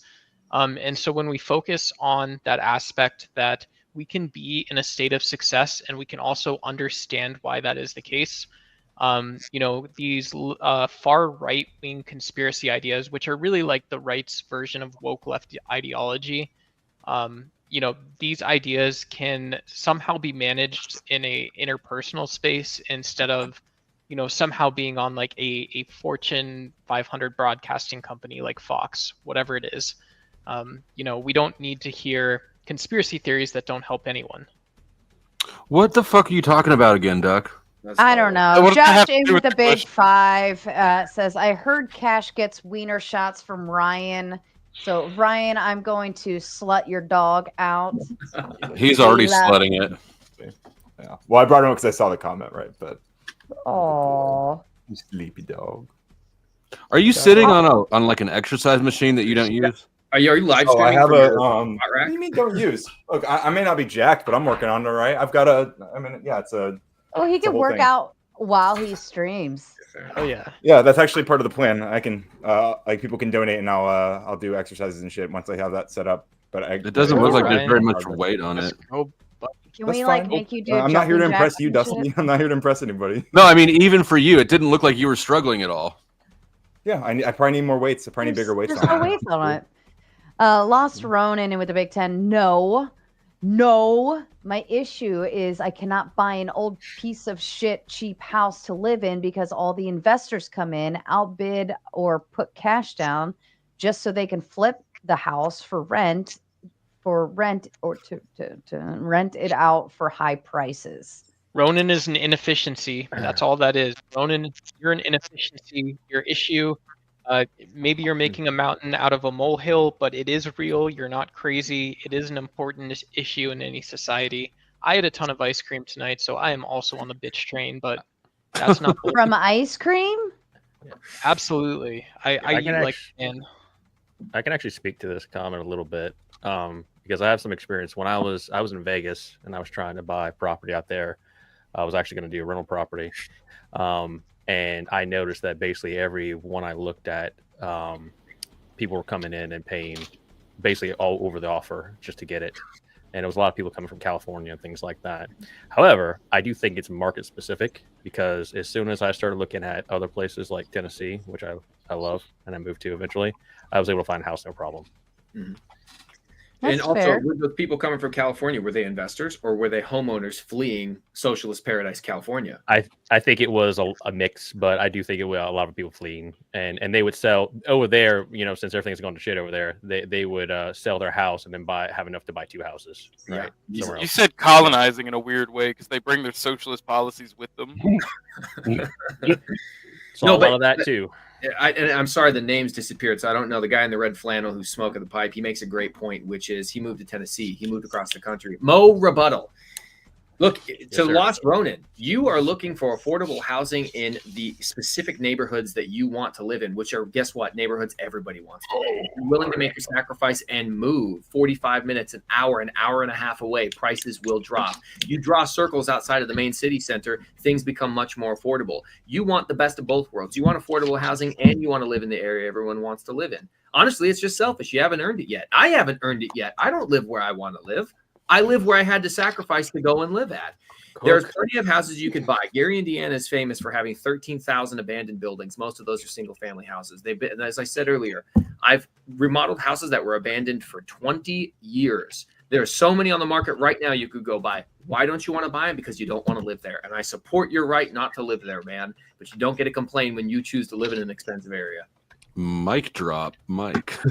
And speaking of Mike, from Mike to Flow State, over on Flow State side, Mike 23 with a big 100 again. Mike, why don't you go ahead and make He your heard move you to my complaining. channel? Why don't you come on over here and we can Dusty do gives a little better back hand and jobs. forth. Produce my Who audience. does the work? Listen, this is what pisses me off because I do all the work to put the shit together. Here comes And Karen. you just show up, and you just hop on panel, connect your stream, you let me do all the work, and then you get the big hundos over on your end. Ain't even right, ain't even fair. But you know what? I will fucking continue to support your coattail riding ass only because I love you, Flo. Mike Sarah, says, can I just say Dusty did host myself and one other vegan the other night. And so I don't know, maybe Mike 23 is one of these MAGA vegans that's, in the closet still about his eating habits. no, Mike's just drunk and likes to tip Flo. Oh, there goes that shit again.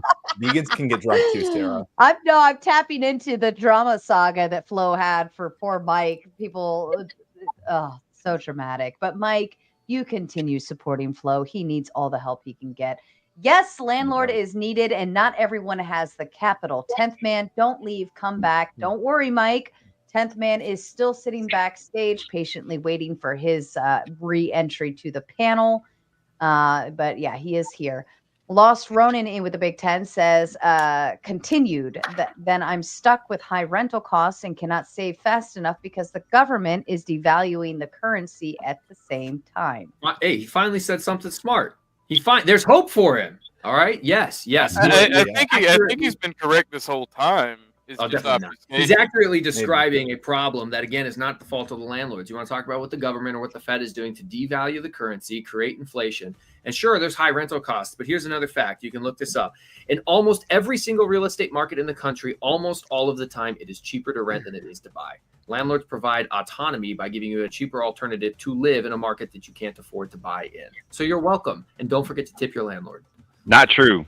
Not true. Molotov cocktail. That is true. That is true. No, that is not always true. I said that is not always true. I didn't say. I said almost always.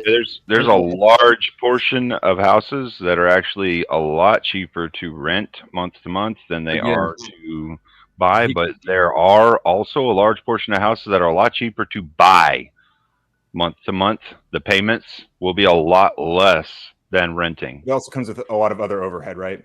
I was going to say, there are absolutely even with a cheap mortgage, you still have to save and put away for that rainy day because you know it's coming. Whether the water heater breaks, the roof needs to be replaced. Like I already know I'm going to have to get a new roof here within the next couple of years because all of the other houses around me, we all were built at the same time, and I know that time is coming because they're getting theirs done.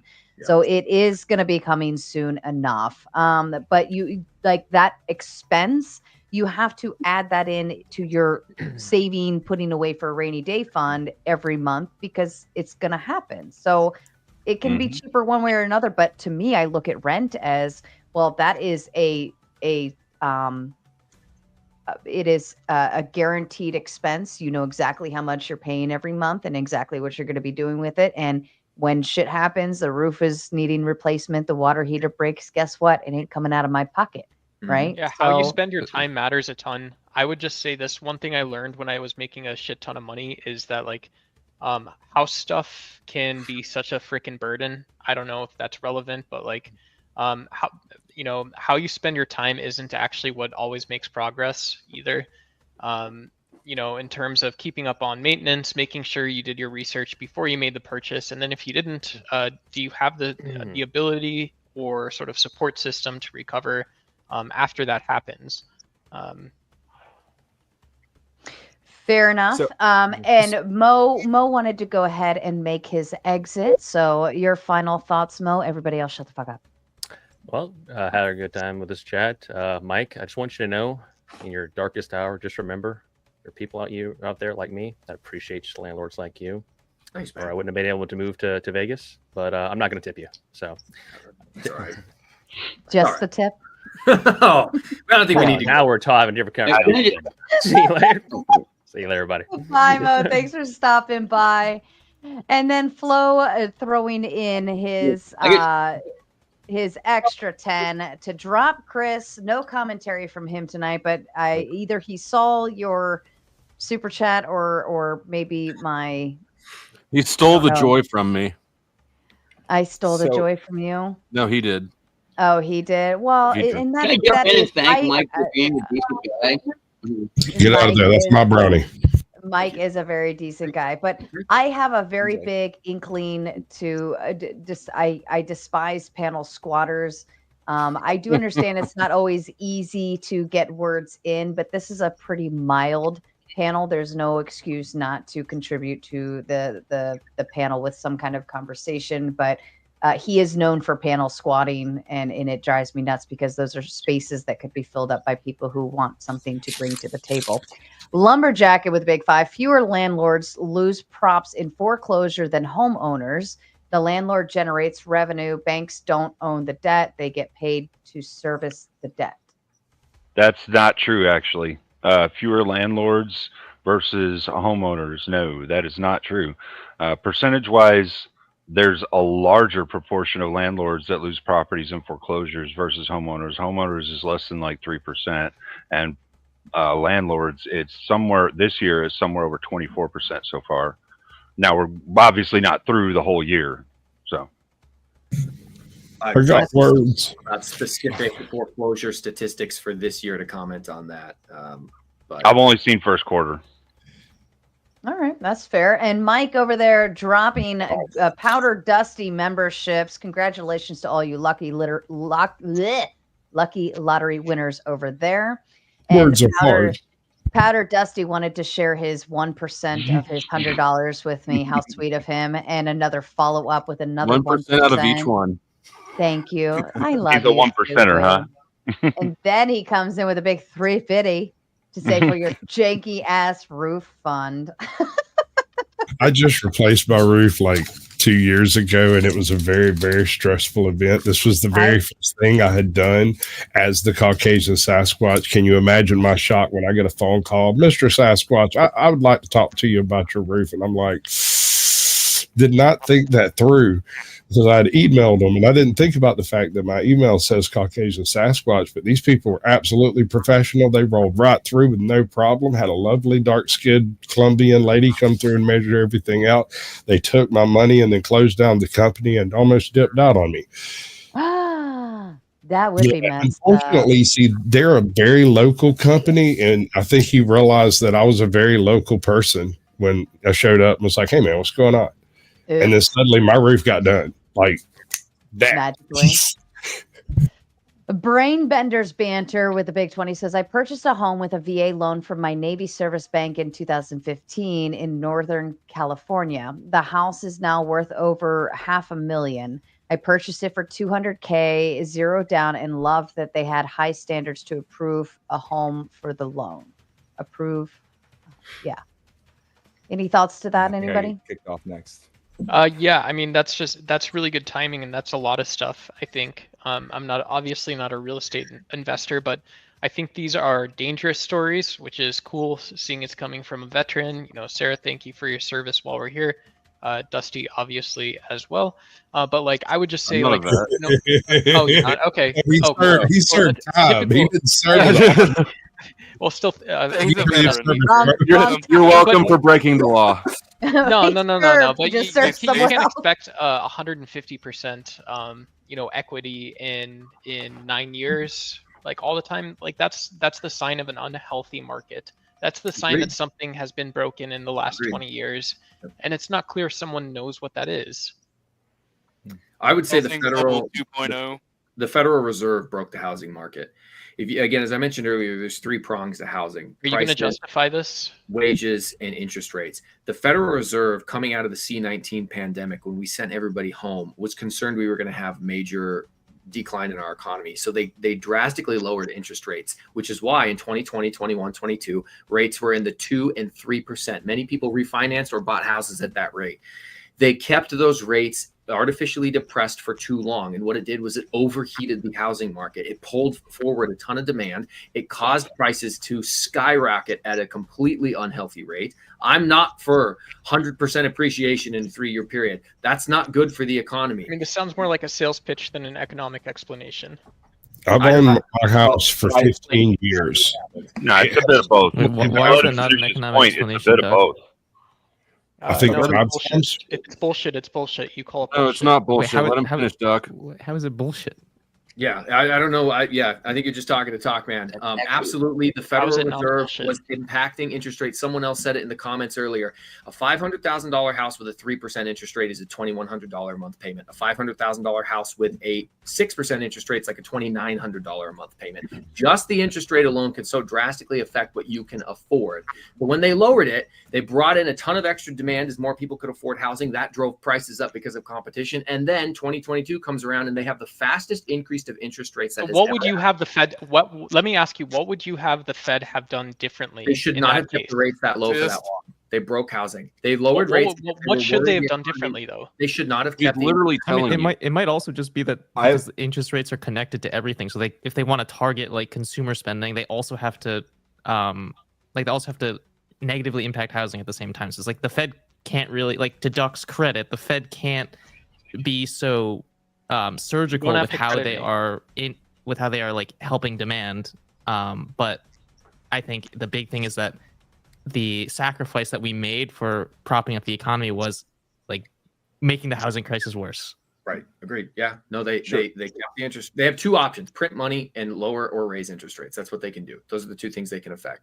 They lowered interest rates, but they got the timing wrong. They needed to increase them, not massively, but they shouldn't have depressed them to 2% for as long as they did. They should have probably not lowered quite as much, or they should have started to raise sooner. But then they didn't. And here's the proof that they caught their own mistake. First of all, Jerome Powell was saying inflation's transitory. It's not going to be a big deal. But what ended up happening was in 2022, between March and September, they raised rates at the fastest rate that has ever been done ever. They went 3 percentage points in a 6-month period. Never done before. That's because they caught themselves in their mistake, overheating the economy. You know, Mike, I have to say one thing to you. I have to say one thing back to this, and that is that, you know, without a doubt, we're going to see the political environment change, because anytime there's these breakdowns that you're talking about and they're blamed on the Fed for no reason, we're going to see consumer credit crises. We're going to see all kinds of new financial instruments. We're going to see all kinds of levers, and we're going to lose track of what risk actually is and how it affects ordinary, everyday Americans. Is Doug still talking? Yeah, but nobody knows. I think Doug has a point there. But Mike, I don't think Mike is particularly arguing. I don't think that Duck is arguing a point that condemns Mike here at all, really. But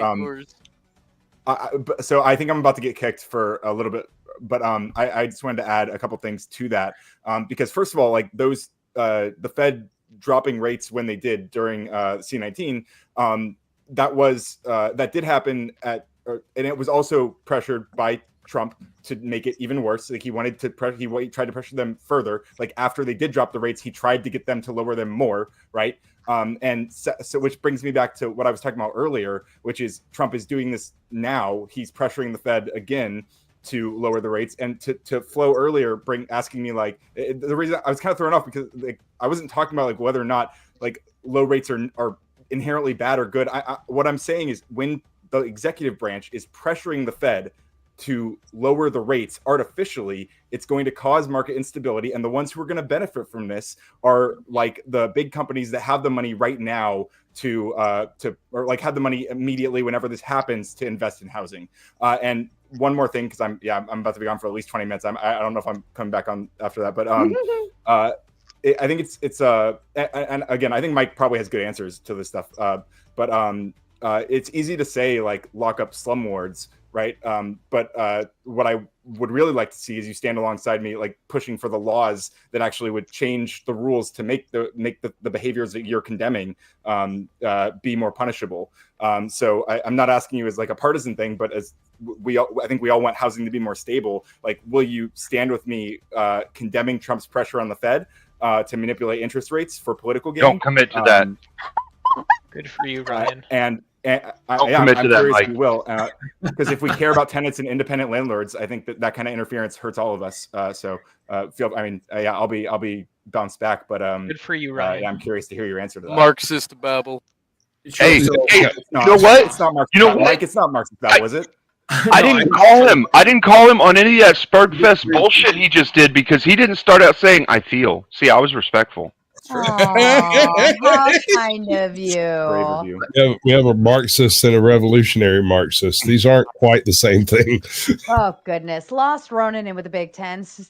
He's yelling at you now, Mike. Okay, I can feel the heat coming, so I'm going to try to project his voice the way I believe that he. Wait a second, you don't speak like a Georgian. I speak like a Georgian. Allow and me. You read it and make sure you emphasize on this one, okay? Do it right. He's from North into it. Let me bring it big so I can say I got to bigify it. Wait, do you want a hillbilly accent, or do you want like what kind of accent you want? Because I can do a really good hillbilly. I'm a Southern Baptist minister, sir. Okay, all right, you got it. Go for it, dude. That's all you. Go. This is from Lost Running, $10. Thank you, sir. We appreciate it. Well, I live in the North Georgia, right? I live in rural North Georgia. Is that supposed to be pink? Prick. Okay, yeah. All right, maybe someone else should do this because I can't read right now. You're only one shot in. I live in North rural Georgia. It's that you will first rush tomato. Sorry, I'm just an average American working at an aluminum mill for 60 hours a week. Y'all are so disconnected from reality. No, Lost Ronan, you were reluctant to believe that people in your circumstance can do better for themselves. I avoid reality. It's depressing. Yeah, he wants to pretend I'm disconnected for reality. I started at minimum wage myself. I worked at construction for 5 years. I do the bluest of blue-collar jobs as a police officer. They're not known for being paid a ton of money. I worked 8 hours this morning, came home, took a nap, got online, smoked a bunch of leftists, impressed Sarah, and I'm going to go back to work tonight and work another 8 hours as soon as I'm done with this. I work 60 to 70 hours a week. Bullshit. That doesn't take time on you. Fuck up, dude. It does. Marxist recoils. Fucking woke pussy. You woke right-wing pussy. Shut the fuck up. You triggered the Marxists. You mentioned what, ad hominems? Ad hominems is all you exactly. Fuck you, bitch. Yeah. Hey, defend the guy with the anime profile picture. Doug, be careful. He's going to shoot your dog. I don't right. Okay. Very upset. That's what you would say because you're fucking woke right-wing. Oh, shut the fuck up, I'm Doug. barely even right wing. Ad hominem. I'm just not needy and entitled. Oh, and shut up. Agropolis. Who said it? Agropolis. Thank you. That name. And with the big 50, just to say, my goodness. And actually, the timing of me being able to pull this chat up now is perfect because my goodness, gentlemen, where the fuck are your manners? That's right. Little shit. I started drinking. You asked me to drink. My manners are gone, young lady. Mr. Marte with the big Abuse is harder. Drop Ryan Was this for the guy no I'm debating? reason. Yes. Well, before I go back, actually. yeah, that's funny, Yeah. Marte. You won't be able to donate to kick me out when I'm kicking your ass in the debate in a couple weeks. But I would love to hear when I'm sitting in the back, at least for a little bit. I'd love to hear Mike engage with the stuff I said. I think he would have some interesting perspectives on it. I would love for him to stand alongside me condemning Trump's market interference. We did it. You're deranged. Calm down, TDS people. Patience. I can't wait to catch you live, bro. I'm stalking you. That's fine. You will. The last thing I You're want to say cool, is, Ryan. I'll hold Mike's feet to the fire for you. You're cool. Do what you got to do. Thank you. The last thing I'll say is we were talking a little bit about like first-time homebuyer credits, and there was this really nice lady. I can't remember her name, but there was this really nice lady running for president who actually had on her platform a $25,000 first-time homebuyer Sarah credit. I Kamala? can't remember her name. Please let me know. But all right. Oh, Kamala Harris. Oh, okay. Anyway, I'll see you guys in a bit. Like, kick the That's not a lady. All right. Look, I said I was going to do it, right? A little forward grift. Mr. Marte, Ryan the Radical Coder, Soy Pill, and Rachel Wilson. She's making her final debut back on the debate platforms after taking some time off for health. She is coming back, and she will be here with these fine gentlemen arguing the death penalty. That will be, as of now, Rachel Wilson's going to be on here? Yes. Yes. Yes. And I get to talk to her. No. Possibly. No. I might. Oh, I love that lady. Anyways, they will all be here. I believe we're doing that Memorial Day, Moderator Monday. So be sure to keep an eye out for the thumbnail to go up on that one. Mike with a 23 and with a big 1. I expensed the dollar I donated, and so he that one looks good. Forward in It's the so middle, funny. Mike. Our guest of the evening. Hey, Tomato, I have a whole series ready for this. It's going to be great. Just shut up, Sasquatch. Just shut up. Shut up and listen. I'm going to press that stiletto into your neck a little harder. Just shut up and listen. Millennial Mike, our guest of the evening, in with a big 10, telling you all what to do. Tip your favorite tomato. We're all renting space on this panel. Freeloaders begging for YouTube subs. That is actually pretty good. Lumberjacket with a big 5 says, you are dead wrong. Check your facts. I have 53 buildings and work with bankers every day. Banks sell to Fannie, Freddie. Banks make money servicing.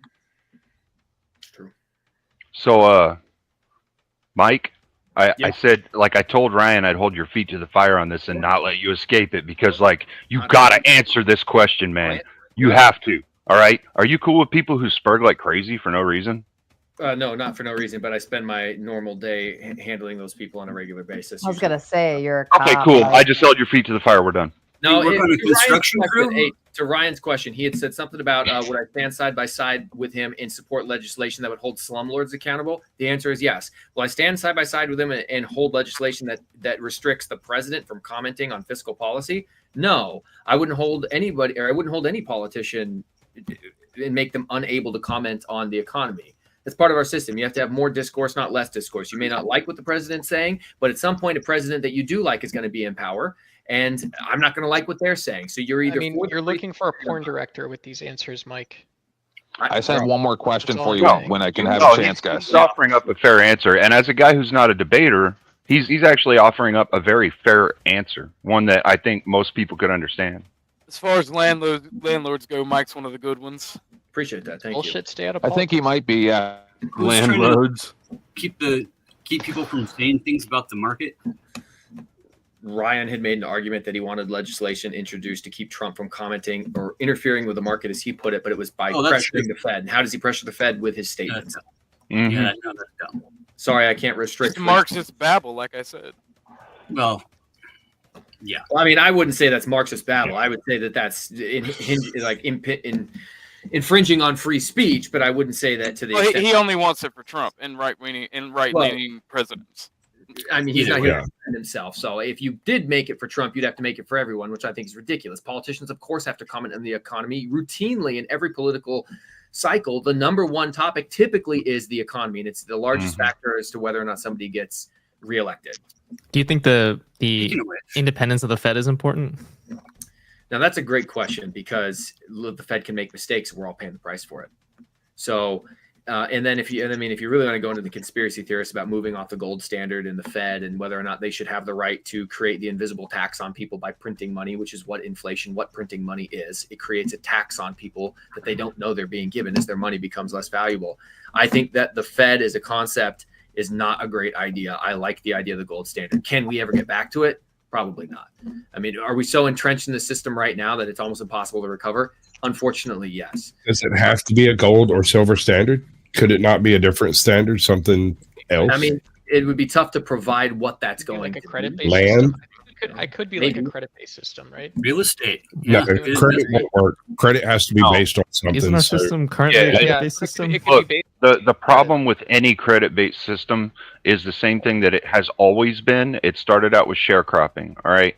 The problem with the credit-based system is that it enslaves people in a constant way to pay interest over time. You are constantly paying more money than what anything is worth, no matter what it is. It doesn't teach people to be financially responsible. It teaches them to spend way out of their weight class. That's fair. I killed Earl sending in the 5 gifted tomato memberships. Thank you so kindly. And you're welcome to all of you lucky lottery winners out there. And she follows up to say, for causing a kerfluffle, my apologies, lady. And ladies in the chat, between Paige, Earl, and Archivist, I will be getting to the bottom of it. It sounds like I might have to do some asking around and seeing what happened to dive further and handle it accordingly. But all 3 of you are in big trouble. No spurging in the chat allowed. Brain Bender's Banter with a big 5 says, I'm a girl, by the way. Thank you for your service, Sarah. If I heard that right, women in the military rock. And my apologies, I presume, because I have about 99% male viewership. I presume, unless like it's very apparent to me, I just presume everybody's a dude commenting. So I apologize. And welcome to the ladies club. That's not so many ladies. If in doubt, it's a dude. If in doubt, it's a dude. Mr. Marte bringing in another 2 extra tip for dropping Ryan. I'll add the extra $2. Rude Mud Crab with the big 10 says, get the fuck out of here, Duck. Bye, Duck. You got 10 minutes backstage. And then Mr. Marte follows up with another 10, says, kick Ryan again. I will add the extra 10 minutes on top of that as well. Somebody else say that again. Agropolis. Is that how you say it? Thank you. Sending it's spelled out that way to screw with people. 10 Powder Dusty memberships. Congratulations to you lucky lottery winners over on Dusty's side. Chaos Queen with her membership, just to throw hearts and tomatoes, because we all know that is my signature around these parts. Thank you. And Brain Bender says, what's up, Caucasian? How you been? Nice to meet you, Sarah. Happy to be here. You can call me BBB. All right, Triple B threat. I'm much better now. Thank you. Sandwich Chef using their membership. Isn't Georgia one of the most metropolitan states in the country now? How long is Ryan stuck backstage for? Not long enough. Let's see. Let me add the 10. That brings 15 plus the extra 2, 17. 17 minutes? Correct. Well, if he actually like gets off, like he said he's going to bounce, do you just hold that time that he has to be backstage for the next time he's up on panel? No. That would just be me. And then Lumberjack says with a big 5, someone explain to Rai how that would just make everything more expensive. If everyone that 25K, if everyone that 25,000, the house pricing would go up more than that. Lefty. Look, here's what Lumberjack's talking about. When Ryan said that Kamala Harris had a $25,000 subsidy for first-time home buyers to help them get into houses. Whenever politicians try to address the housing crisis, they typically address it from the demand side. They want to provide money to people. All that does is drive prices up. Now everyone has an extra $25,000 to throw around. The price of everything goes up $25,000. So it sounds good on paper, but what it does is it drives prices up and makes it even more unaffordable. Nobody wants to address it from the supply side, which would be to create more houses, because that takes a very long time and it takes more legislation to get passed. The results aren't immediate, and it's very hard to point to the results to a voter and get them to actually vote for you again based on what you did. Right, definitely. And you're also dealing with way more people to convince. Like you're dealing with homeowners associations, you're dealing with individual voters that have their own interests, and it's like a ton of, it's way more interest groups to Ryan deal misspoke with. on that for sure, bro. He definitely did not represent that right. The credit is for new houses that were being built by first-time home buyers, which was addressing the need and the demand at the same time, right? Incentivizing the construction to actually get more labor, because we are in a huge labor shortage. Okay. So there's like a multifaceted system that the National Association of Home Builders has an outline of. I posted a link in the private chat. Feel free to check it out. But it's like not just one little thing, not just one talking point is going to save all this shit. Right? This all started back when we ballooned in 2006 and went underwater, and half of everybody went into these double credit loans and these buyback loans, right? You're in the Midwest. And then who ended up buying all of those, right? The big corporations that now own 1/5 of all the houses, right? 1/5 of all the houses that sit in America for 7 months out of the year unlived in. Yeah, I would need to see almost a quarter. Right? Is that all owned by corporations? They're vacant. I mean, Ryan vacation rentals, right? Because in your better neighborhood, you're better off having that as a vacation rental for big events that come through your city and charging those big bucks and making your nut on 2 or 3 weekend rentals than having the maintenance and the bullshit of having people in your house. Ryan was actually right about one thing that I've seen him say tonight, right? He corrected something that was said in chat about the loans. She didn't propose it for everyone. It was proposed for people who fall under the DEI plan. No. That was her original proposal. Was for people who fall under the DEI plan. Okay, it had to do. Okay, sure. You know why it had to do with DEI? Why? Because there's an A at the end. Try and tell me her intent, but only she knows her intent. It's called accessibility. Okay, DEI. Your mom's accessible. Okay, I'm not assuming her intent here. You are. VA loans, brothers. Just listen to me, okay? VA loans, FDA loans, USDA loans, rural areas, right? Are we advocating for people to move out of the city and buy some land, right? Buy some cheaper land to get out of their fucking comfort zone, right? It depends on who's president. They keep switching back and forth, fatty. What does this have to do with the policy that selects people for a $25,000 home grant that has to do with race? If you qualify, then you have that incentive as a tax incentive. Yeah, I don't see how that speaks to her intent behind the race thing. It's not giving people cash. It's not giving people money I literally don't see how it. You're not getting 25 grand that you could maybe spend or maybe not spend. Okay, it's money that goes into your loan. If the 25 grand is granted, you have to. It comes off of your taxes that you end up paying. Ryan, look up. The bank gives you the incentive. All right, I just want to, gentlemen. I just want to say, you're a tiny bit off topic. Sorry, Sarah.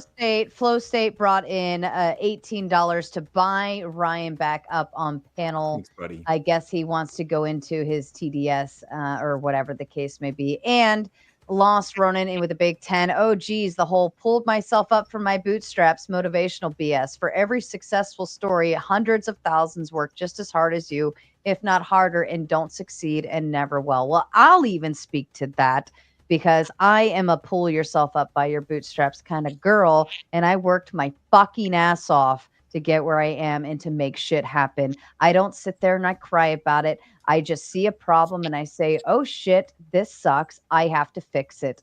And that's what I do. And I fix it, and I'm just a girl. So shove off. And Mike, you're welcome to respond to it as well.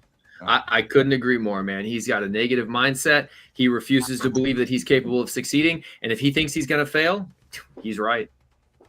I just want to say, Mike, I've got a question real quick before you go. So you really like Section 8 housing. I'm interested, like, is there a pathway from Section 8 housing, like being in that program, to homeownership? And have you seen that happen before? So there's no pathway that the program itself offers it currently in Section 8, at least not that I've ever seen in any of the markets that I do it. You'll see very often landlords posting rent to own type rentals. I would caution people to be very skeptical of these because these are very predatory. Typically, I was talking about like being on Section 8 and then transferring, like not with that property that you're living in, but just like trying to transition people from renting to homeownership. Not that I know of, and actually I think this is a failing of a lot of the social welfare programs. So I grew up on Section 8, free lunches, food stamps, and I remember having the conversation with my mom, like, hey, how come you don't get a job? And her response was, if I get a job, I will lose my subsidies, and I make more money from my subsidies than I would if I was to get a job. So our welfare system is set up in a way to incentivize people to not do better for themselves. I would like to see it changed so that if somebody does get a job, they aren't immediately punished and have their dollars. If there was some sort of slow reduction over time to help them ease into being able to support themselves, totally support changes in that direction, because I firsthand experience how it will directly incentivize poor behavior from people on the programs. But currently I don't know of any program that exists that does that. Okay. Well, I don't think I normally hear as many actually fairly based opinions from a landlord as I've heard from you. The last time we did that type of system was in the Clinton. Yeah, no, administration. I would say you're probably one of the better landlords. You don't sound like you're horribly offensive towards your tenants and whatnot. So I bet you are. I bet you are unmitigated hell on your maintenance staff. I bet you are right around their freaking neck. You're right up their butt. That's what I want to ask a little bit about. And before you ask, Triple B comes in with a big 50 to say, amazing job staying in charge. Very impressed. High five. I'll be back. New fan of Sarah. Yes, I love to just, tell men what to do on my panels and yell at them and tell them to shut the fuck up. And they don't like to listen, but they do. No, we don't. Really I always listen. The host is king. They really I wanted to listen. I wanted to say real quick to the other dono where we were talking about the pulling up by your bootstraps thing, and Mike and Sarah, like much respect to you both for your accomplishments. I also come from a family of entrepreneurs and people who like really worked hard and made something of themselves, and I'm not interested in like taking any or like speaking down on anyone who can do that, but I think that when people bring up the pull yourself up bootstraps logic, that they're pointing at you expressing a kind of survivor bias, and when you say like, oh, I work hard, I made it happen, like it implies that the people who aren't making the success happen in the way that you guys have are not working hard, and I think that's not true at all. I think there's a lot of people you who are won't working their succeed asses if you off. have that attitude. That's fine. I'm just saying, I think there's a lot of people who are working their asses off, doing the best they can, and they're still struggling. And I think those people deserve sympathy, not condemnation. So that's the first thing that I wanted to hammer. You know what, though? The first question I always ask people is, what are you willing to sacrifice to make it happen? And usually it's not a whole flow. Usually they're not willing to sacrifice a whole lot, like sleep is a big starter right there. I sacrifice a lot of sleep in order to stream. Flo knows all about this because he's had to stay on the phone with me sometimes because I'm so tired and I have to drive to get to work or back home or whatever. And he's staying on the phone with me to keep me moving because I have to do what I have to do. Are you willing to sacrifice all of those extra luxuries? Even Millennial Mike was sitting here saying, I drove a Geo Metro for years and all of these shitty cars. The first time I bought a brand new car wasn't until X, Y, and Z. And that's another big feature that I would say that people need to learn and understand is you're not going to have the best of the best. If you want to be able to afford something bigger, you have to sacrifice all of those small little things. And I know the running joke is like, if you gave up that Starbucks coffee, once a day, blah, blah, blah, that $5. Yeah. But if you really sit and think about it, $5 a day goes a long way. $20 a day, $100 a day. Where are you spending your money? What are you willing to sacrifice? And sometimes you just might have to sleep on a mattress on the floor, right, Flo? I hear you. There are sacrifices that people might have to make. A lot of them aren't willing. Hang on. A lot of people are not willing to make a lot of the sacrifices they might need to, but I think there's also a lot of people who are making those sacrifices. Hang the fuck on, man. I mean, I don't even understand the hang the fuck on thing. Flo was answering Sarah's question, so you just fucking interrupted him. You hang the fuck on. Flo. Well, Flo is you do that a lot, Radical. You do that a lot. I was just biting my nails. Flo's fine. Flo was just agreeing with me. He knows the inside joke there. But Ryan, go on. It was a fucking mattress joke. Chill the fuck. Okay. So anyway, I was saying that there are a lot of people. There are a lot of people. Triggered. I missed it. Triggered. Whenever you guys are done, I'll. Okay. So, so what I was saying is that there's a lot of people so I was saying there's a lot of people who are making all the sacrifices that Sarah is saying they need to, and they're still barely getting by. People are still struggling, and all are you one of them, Ryan? Instead of mocking those people and saying they're not making enough sacrifices, we should possibly, maybe critique the system that they're suffering within. But are you one of them? What does it matter if he is or not? Because this is about landlords and tenants, not somebody mythical that he's thinking about and how hard their life. It comes from I'm not defending myself here, by the way. I think it just comes from perspective, right? And there's an act of empathy involved in there. I think it's reasonable to feel bad for people who are making a lot of sacrifices, eating ramen noodles every day, so on and so forth. But I add the caveat: are they willing to get up off their ass and go work a second part-time job? There were many years I worked 3 or even 4 jobs because shit needed to happen, and I wasn't willing to sit down and cry about it. And I just, if I can do it, anybody can fucking do it. And it's just a matter of how much willpower do you have, how much drive, how much motivation, what are you willing to do to make it fucking happen? And if you're just going to sit and complain and cry and say, oh man, like the system's built against me. No, I don't live in a system. I make the fucking system mine. Well, I own the system. You live in, sorry, you benefit from the system in ways that you thrive in the system, and I'm proud of you. And I'm not sitting here speaking up for myself. Like, I'm fine. I live in a comfy house with a comfy dog. I'm living my best life. Okay, look, I'm not complaining about me, but I'm saying like the average isn't the what's the stat about like the average stay in your lane? Are you offended that someone else says it's for a sir? fucking emergency? Hold on. Like it's not because all these people are just like pathetic losers who aren't like willing to stop buying Starbucks. Some of them are. There are some of them are, no doubt, and I'm not saying there aren't, but obviously those are who we're talking I'm about. not talking about those people because I keep telling you. We're talking about those people. Yeah, we are. Okay, well, I mean, maybe you're just fucking too retarded to understand what I'm talking about. But No, I get what you're saying. We're not talking about the people you're trying to defend. We're talking about losers. I mean, you're angry about something that we're not even arguing about. We and agree those with people we're talking about aren't even angry about it because they're not listening. Right. And let me interrupt, gentlemen, and then you can get back to your Spurg session. Mr. Millennial Mike is going to make his exit. He's been a most wonderful guest this evening. Lots of banter and lots of intelligence and lots of new insights that are brought to this panel that even surprised me that people would even want to contend. It just blows my mind. And go ahead with your final thoughts, and please be sure to plug your channel for the onlookers. Of course. Well, first of all, thank you, Sarah, and to the panel, everybody who was on here. I enjoyed the conversation. I thought it was great. Enjoyed the debate. And love getting into a little engagement here or there. Please subscribe to The Raging Tomato. If you haven't already, you're an idiot. So just get it done already. My stuff can be found Millennial Mike on YouTube, Millennial Mike on Instagram. On Instagram, it's spelled with 1 N, not 2s. As for my closing statement, drop a link. A couple. Yeah, I should probably figure out how to put it in the chat. I got you. I am actually going to work after this. So to the lost Ronin, who is probably at home, comfy in his bed, listening to this instead of working more, and to Ryan, who does actually bring up a fair point, which is that some people, through no fault of their own, may be incapable of achieving certain things. They're disabled military veterans. Should we help those people? There's single moms with a whole bunch of kids. There's people who have medical conditions. Do we help those people? Yes. No.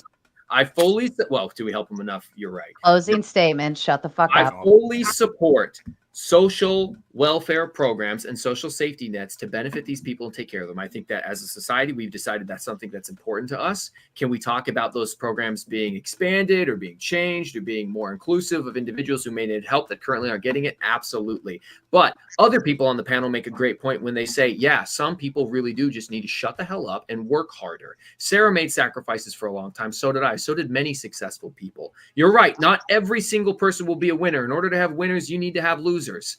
I like to win. Sometimes that's at the expense of someone else, but not always.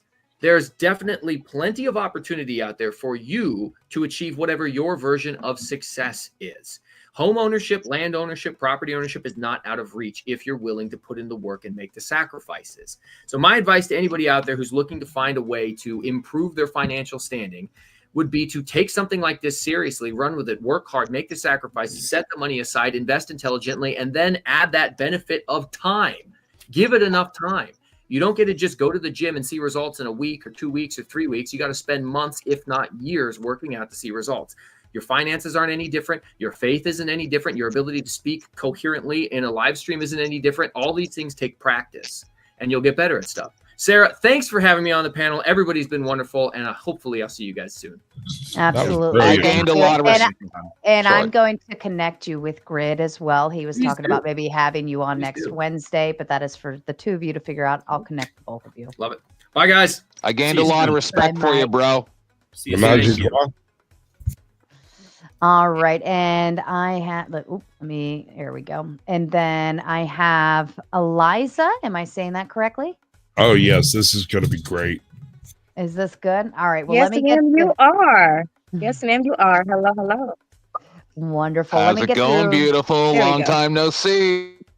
a few more of these, and then I'll shut Hey. up. Lumberjack Landlord comes in with a big two, saying Ronan is a professional crybaby, and if he got paid for doing that, he'd be a rich man. BBB in with the big two. Cleaner 409, love it. Stand up, bud, legend. Millennial Mike paid for his own closing statement, but I was already going to give it to him. He's And great. Uncle Fatty has some questions. So what I'm going to do is read these last two, and then we'll turn the floor over to you, Fatty. Mike 23 again with another 100. Okay, the law of sacrifice is changing their vibration and to a higher one. Money works for me, and I don't fucking work for money. Money is reward for services rendered. That is fair. I accept Thank you, that. That would Mike. be compensation. And BBB gifted 5 Raging Tomato memberships. So all of you lucky lottery winners out there, I hope you enjoy all of the weird shit behind the scenes of the paywall. Okay, Uncle Fatty, you had some questions. So who on panel is in a mortgage right now? I Is am. not renting, right? Yeah. On I'm mine outright. not renting. I am not in a mortgage. I own mine outright. And Mike, he's a realtor or a what was banker? No, or he what was is a landlord. property investor then, or Fatty, you paying attention? He's a landlord. He said landlord. I think That's property true. would be fair. We've That would been be going fair. for That's still a 3 property hours. I investment. know. That's I 3 could. I fucking know. hours. Yeah, I've been watching the whole thing. Okay, and I can't figure out what his actual profession is, other than just being a He's landlord. a cop too. No, Okay. he wasn't. Okay, so No, he either wasn't. way. He's not. Is he a cop still? He's a cop. I thought he No, said he's he got retired. He said retired. No, Yeah. he is a cop. He is on his way to work here shortly. He is an active Oh, duty really? cop. Okay. Yes. Nice. So he's got In fact, he's leaving here to go do that there. Thank so you. he's got a secure job and a secure thing. I'm not going to go off on him because he's not here, but just in general, like you got a VA loan, right? Then you got a veterans loan, Sarah. No, we specifically talked about how terrible VA loans are. And you didn't You know just that. weren't here apparently. Are you? What was the rules of being a bad panelist, Flo? I'm going somewhere here, okay? Not But you listening. know people that did, right? What? You know people that did. Another rule, the leading questions thing. Just say your piece, man. Just say the thing. Say the. I'm just say asking the if you thing. know any other veterans that got a VA No, loan. because nobody gets a fucking VA loan unless they absolutely positively have to, because they're that terrible. Because they're that shitty. Yes. That's what we have to offer our veterans. Actually, I have USDA I have is the gotten same way, VA the loans FDA is on the a same number of way. properties that I bought. I have. A lot of this is dependent on state. Like So I have. you are. It was a good point about moving out from the city, right? Getting away from the city, finding a cheap place, and you're buying rural at that point. But as it develops, it becomes not rural, right? And the codes and everything changes, right? You end up putting in water and sewer. Now you're talking a totally different loan structure, right? So 15, 20 years, we see this happen as a pattern. People, that's urban sprawl as it happens, right? As the land gets more developed, it's worth more. The comparable sales go up. You get the old rundown ones that get remodeled and flipped for profit, right? So one of the main problems was the flipping market in the 08, 09, 010, right after we had the big balloon that bubbled up in 06. All of the cheap houses, all the shitty little dump houses, for the most part, they've been bought up and remodeled. You do have, situations like the towns that are vacant that have a ton of, but there's no jobs there. Why would people want to live in a place like that anyways? Right. So the incentives have to come from multiple different areas, right? We have to look at the labor shortage. An ad hominem. You're Listen, talking about like I've- multiple 16 causalities. 16 fucking line items. Okay. Like, which one do you want to even address? So like, Right. So what you're saying is that there are other correlates to what's going on rather than just the specific thing we're talking about. Well, we're just talking about this one thing because that's what's the topic tonight, right? So Sure. The one thing as far as what housing and being landlords, right? Yeah, being a landlord. Landlords exist or not? No. Is there ethical landlords, landlordship? or are they overlords? Are they trying to extract value from the system, or do they provide a value to the system while extracting pay? Why can't it be both? Well, yeah, it's like two things can be That's what I'm true. saying. Well, where do you see the distinction as, Fatty? Nobody said it couldn't. The distinction is when we look at corporations that are buying up massive amounts of homes, using them as rental properties, spiking the rental property market, and not incentivizing new homeowner buildership. Right? Mike We're was, at a low right now. Mike from referenced like 1981. 3% of Now, like first-time family home homes. Go ahead, Ivory.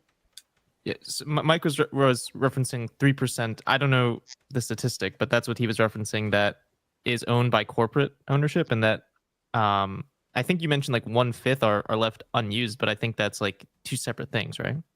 It is, yeah. But we still have a disparage. There's more homes owned by corporations in America than there is by private entities. Nope. Wait, how does that, Absolutely how does not. that line up with the Association 3% of Home number? Builders does all these stats. Hold on, Fatty. There's Hold a link, on. There's a link in the back that First of all, a corporate entity is a private entity. And so the statement itself is self-defeating. than individual homeowners. Than an I just want individual to say, person I that owns actually the have to take a phone call. Can I come back when I'm done with my phone call? If that's all right, if you guys are still live. Yeah, sure. Just hop Don't back in. worry, Fatty. We'll still be talking about what the panel's not about. I don't feel like Okay. that's what's happening. You want to try to figure out how to solve shit, right? I like Tenth Man. He sounds pretty cool. No, we can Wait, reach out. This man has all the clout too. Landlords. Yeah. Give it time. You'll eventually learn that he is Lord. self-serving and interested Yeah. only in the things that can serve himself. It's great. I love it. Micah decided to go get their own Raging Tomato membership. Welcome to Mater Nation. And Mr. Marte says, bye, Coder. You got 10 minutes in the back. And then Lost Ronin with a big 10. I'm at work halfway through 12 hours night shift making parts for planes. Mike's ass flies on. LOL. Typical wealthy snobbery. You know, here's my thought process to this is we all make decisions in life. Okay. When you're 18, some of us have a little bit of a better advantage than others out the gate from high school. I agree with that. But every decision you make once you turn 18 is now yours to be accountable to. And if you're working a job that doesn't seem to pay the bills or do that factor, you know, that all stems from your own decisions. We all have choices. We can choose to work at 7-Eleven. We can choose to become doctors. We can choose to become lawyers. We can choose to become whatever we want. And whatever it is that you decide when that day that you turn 18 going forward, fuck the advantages. We all have advantages in one way or the other. But at the end of the day, every single decision you make going forward now determines where you stand. And it's always the people who make the terrible decisions that I find don't seem to like the people who make the good ones and are, you know, reaping the benefits of their good decision making. So I'll leave you with that, Ronan. And Mike 23 with a big 5 just to say, oh my God, what have I done? Oh shit, I'm drunk. I spend my money. Oh shit. LOL. Just kidding. Cheers to Mike. How dare you, Mike, get drunk and spend your money the same way a person would get drunk at a casino and spend all their money at the roulette table. I completely concur with you spending your money. Spend away. Why'd you roulette? You had to Ryan already. I wanted to trigger him again. Roulette's the worst game in the casino. What about baccarat? I won a bunch of money in slots. Roulette. I mean, slots is not barely even a game. Yeah, no, I get that, but I mean, like Keno's barely even a game. Blackjack or craps? Give me blackjack. Blackjack is a really hard poker option. I had craps once. Oh God! and Mr. Marte, you did all this booting. You did all this booting to get Ryan off. Do you have something to add to the table? I have nothing to add. I think it's pretty self-explanatory. I mean, that's not going to be the only way I'm going to remove him off this platform. It's going to be through demolishing him in a debate with my partner, Rachel Wilson. So it's going to be fun. So I'll be watching. Yeah, that's fair. Corinne, top rope. Hello. what do you say? How are you, darling? I'm trying to think of a way to word this properly. It seems like we have this entirely backwards. When we're talking about making good or bad decisions, we're making good or bad decisions indexed to material gain. This doesn't seem to be what we want to incentivize young people to go towards. We don't want them to say, hey, the only thing you should be looking for is that next paycheck, that next dollar. We want you to be looking for a family. We want you to be looking for doing the betterment of society. Not just the betterment of your own index fund, not just getting more houses, not getting more. Aren't they the same thing? No, because you can have people going to be their 40s just looking, I want saving everything, get my next paycheck. You have women going to, I'm going to be the girl boss mode. I think what Corinth is speaking to isn't wrong at all. However, I would just say, I would just ask, Corinth, do you also believe that, for the male side, we have to have some buildup or something like that shows us to be good providers for women that we want to attract, right? I don't think so. I think the best relationships I've ever seen were people who were high school sweethearts, the people who were like, we're going to build this thing together. We're going to constantly work together. I don't care if there's money right now. You mean imaginary, right? Yeah, no, imaginary relationships are great. We don't want to be incentivizing women to go, hey, I'm going to be materialistic. I'm only going to go for the guy who has a lot of shit because that's when we get OnlyFans coming up. We have them saying, oh, I only care about material. I'm incentivized by society to look towards the material. I can just do that myself. He's definitely a poor. If you don't graduate high school with Lamborghinis and condos, you're not getting a chick. Either I'm high or I don't need. I've lost track of what we're talking. Probably high. I know you. You're very high. You're higher than I am, and I regret it. You're that high. So, what is the topic of the Rachel Wilson panel? Because I'm very interested in that. Yeah, what exactly is that again? Just to go ahead and clear that up, I'm on the defense with Rachel Wilson, pro death penalty, and Ryan Radical Coper. What's his Radical Coder? Is it? How do you? Come on, bro! Don't go ad hoc. You're not letting. No, you know what? Hey, listen, Ryan's a good guy. I'm pretty sure he's good. I think that sometimes jabs and jest are good. So back to this. I am the pro side, so Rachel will be joining me. Andrew Wilson may be joining the panel later as far as commentary, though, too. So it'll be a fun panel for sure, or debate. I should be there to back up Ryan because I'm a convert from your side. I'm a convert from their side, too. It's crazy. All right. Well, I look forward to it. You take it, Dusty. Oh, I'm not arguing it right now. It's not my debate, but no, I'm saying if on that, I'm saying I would back him up on that if he has nobody else to back him up. I'll whatever. What? I get the money, you get the clout. Isn't this the arrangement we have? Yeah, I know, but you have a channel, so. Well, we got Soy Pill. You guys I think you guys his let me name's know. Soy Pill showing up too. So Radical's got a partner, I think. So cool. Yeah, that soy guy is hilarious. Yeah, should be very entertaining. So, but back to the house thing. I think that it's imperative for men to have their own place as opposed to moving in with somebody that has an apartment that's a woman. I think that moving into a place with a woman, it's hard for you to have some kind of, hey, not in my house, that kind of talk, as opposed to you having to ask, is it okay if I can paint the walls? Is it okay to do this? How much leadership would you have too? So there's that conversation as well too. Yeah, but you're throwing out those two options like that's the dialectic that you have options of, and there are no other options, and that's just kind of ridiculous. Like there's tons of other options. Like what? If you boil it down to it, there's like two major things that we can get. There's only two people in a relationship.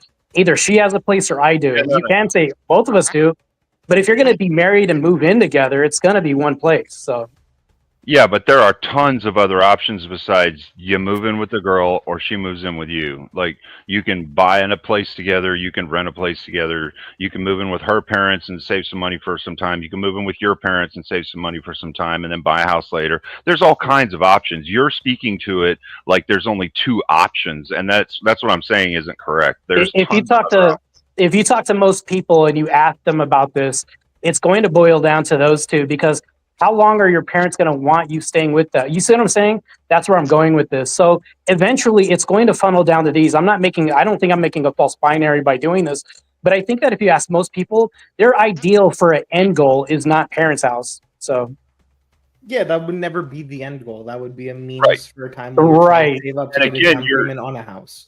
Which you're again, just if you pursuing- both are Yeah. family oriented, which is what we're ideally trying to move people towards, Yeah. fix like the birth rate crisis, things like this. It wouldn't be, oh, I want to go move out so I can posture as in I'm a financially independent person. We're both looking towards creating long-term success. I think what he's talking about is in lieu of, which is not what I'm talking about. I'm No, I'm skipping not right saying to in the lieu of. end. I'm not Is that what saying you're in lieu talking of. I'm actually speaking to what Corinth's Great saying as example well. of why tread like doesn't And what you're not understanding is I'm actually speaking to what you're saying as Okay. being a false dialectic, and I'm speaking to what Corinth is saying as being a good prescription. All right, so listen, okay, if in society as a parent you're allowing your child and their wife or husband to live with you for a little bit longer, maybe 4 or 5 years, right? You're showing them a good value that parents should have towards their children to allow their children to build up some sort of down payment on a home of their own when they can do that, right? Or something to that effect. That is building the family structure up. That is showing them a value besides just money itself, showing them that, you know, you need to care for your family. Your family is central. Your family is first, right? So that will be instilling a value in them that will be progressively moving forward with their children and their children's children, right? So Also, Cleaner, at the same time, you're doing something that's economically better for them, and you're not presenting them with the dialectic of either you move in with her or she moves in with you, which is what you're saying. but Cleaner, if you ask 10 people, do you think that your situation is going to be the go-to as opposed to these two that I just offered? Do you think that that's going to be normative? Oh yeah, I can select 10 people that'll be the normative of. Yes, I absolutely can. Really? Like, It's largely going to depend on culture, random right? bullshit to try and argue with. Sure, I can give you random bullshit back. I mean, it's largely going to depend on culture, right, Cleaner? So I mean, we're pleading to culture regardless. More So. family-centered cultures, things Right, like yes. Mexico, That's things right. where places the birth rate's high, they're going to be, yes, this is something we want to look for, this is something that we're fine with, this is something that's good. But if you look at the materialistic cultures like in modern-day America, that's probably going to be a no, and that's a bad thing. It's bad. I agree, but I'm speaking to, and what you're backing my point. What I'm talking about is current modern day society. What Cleaner's talking about is like, anyway. The issue is we're prescribing them some behavior in the first place. I agree. You should go sacrifice everything in your life to go make that next dollar. Instead of telling them that is what they should do, we tell them, hey, you shouldn't be looking at things for the next dollar. You should be looking for dollars only insofar as they help your family, insofar as they help you create a good, healthy family, raise good children, keep your wife, your husband, if you're a woman, things like this. Keep them focused. Now, granted, I am actually going to support Cleaner on this, even though I sound like I'm not doing that. The reason why I'm holding this position is because if we ask for, and I'm not going to plead to like ad populum or anything like that, but I'm just saying that if you really just ask people, pleading ad populum, so if you really ask people and you look at coworkers and things like that, I can't prove this or do anything like that. I'm just, so you could just add, you know, all I'm saying is that normally when you talk to people and discuss them with society, my whole point is you would want the guy to have ownership of something or to have a place for her to come into for the end goal, right? Now I know what he's saying, you know, America is ideally pushing materialism. I'm against that actually. But what I'm saying is though, if you have a conversation with somebody about, you know, you guys are getting married, where are you guys moving? You know, this whole conversation, it's usually going to be like, does he have are you moving in with him? You know, that's more or less what a guy would want. Okay, let me rephrase. If you had these two options, which would be better? Right, because there's only two options. No, I'm not saying there's only two. If you had those two options. Well, it would be better in that case. But the Gentlemen, issue I'm is, just gonna, pardon me, I'm just gonna step away for just a moment. Flow State's in charge while I'm away. Behave. Flow State Would it stole not my be- hat. Ooh, take First your of all, pants off. first of You all, guys are fucked. First of all, Flow State, give me my hat back. I will I'm give the you Pope $2 now. to twerk. Would it You want not me be a to do it for sacrifice to your $2? parents to let the kids move in for Bro, I'll a twerk year for or two? free. Would it not be a sacrifice to have to live with your parents? Is That's that part of the power, sacrifice? people. That is Isn't it power. more of a family structure to, like, you know, bring your kids in and say, hey, look, there's a whole basement here. Okay, there's a kitchen. Daddy, I don't know if you heard I'm in charge now. Like, see, the thing is, though, like what you're being doing for right now, Fatty, is you're like limiting it to like the most negatively sounding shit on the fucking planet, which is absolutely horrible. The only thing I was speaking to that Marte was saying was that what he started out with was sounding like a prescription based off of the description of society. And what Corinth and I are saying is a prescription for something better for society, not prescribing it based off of what it's currently doing, because that's fucked, and we all know that. I agree. So I was more or less making an is claim instead of an ought claim, Cleaner. I do support your position. Actually, you know what? I'm 1,000% on what you're saying, Cleaner. But what I'm talking about is an is claim. If you go to right now, current day, what is the ideal that society is pushing? And that's what it is. Unfortunately, I'm against that. So I'm actually with you. I'm just playing a little devil's advocate and throwing it out there. You know, we have to think end game, right? But those two have to meet in the middle at some point. That's what I'm saying. Yeah, we are currently on that track in society. But another aspect of that is all the prescriptions thrown out earlier around people should sacrifice also need to get thrown out on that claim. When we're talking about the prescription, people should just sacrifice and sacrifice and sacrifice to go make money, go get that house, go be rich, go become the landlord. We're creating a prescription based on something that's not already true. I'm saying that we shouldn't just be looking about this one thing that's not true. We should be questioning the fundamental aspect of reaching towards material rather than using material as the means to reach for a family, to reach for some sort of interpersonal connection there.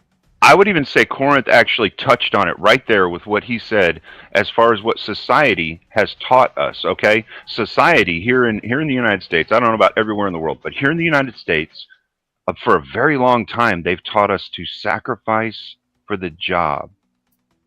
Man, look, I don't fucking sacrifice for a job. I'll sacrifice for my family. I will do a job for money. I will not sacrifice for a job, because they will drop my ass in a heartbeat just like the rest of you. Well, you sacrifice for your family. That's another value we need to change in society. Well, that's a plea towards materialism, and I think we need to move away from that as a whole. And I think Corinth would agree with me on that too. Yeah. Yeah.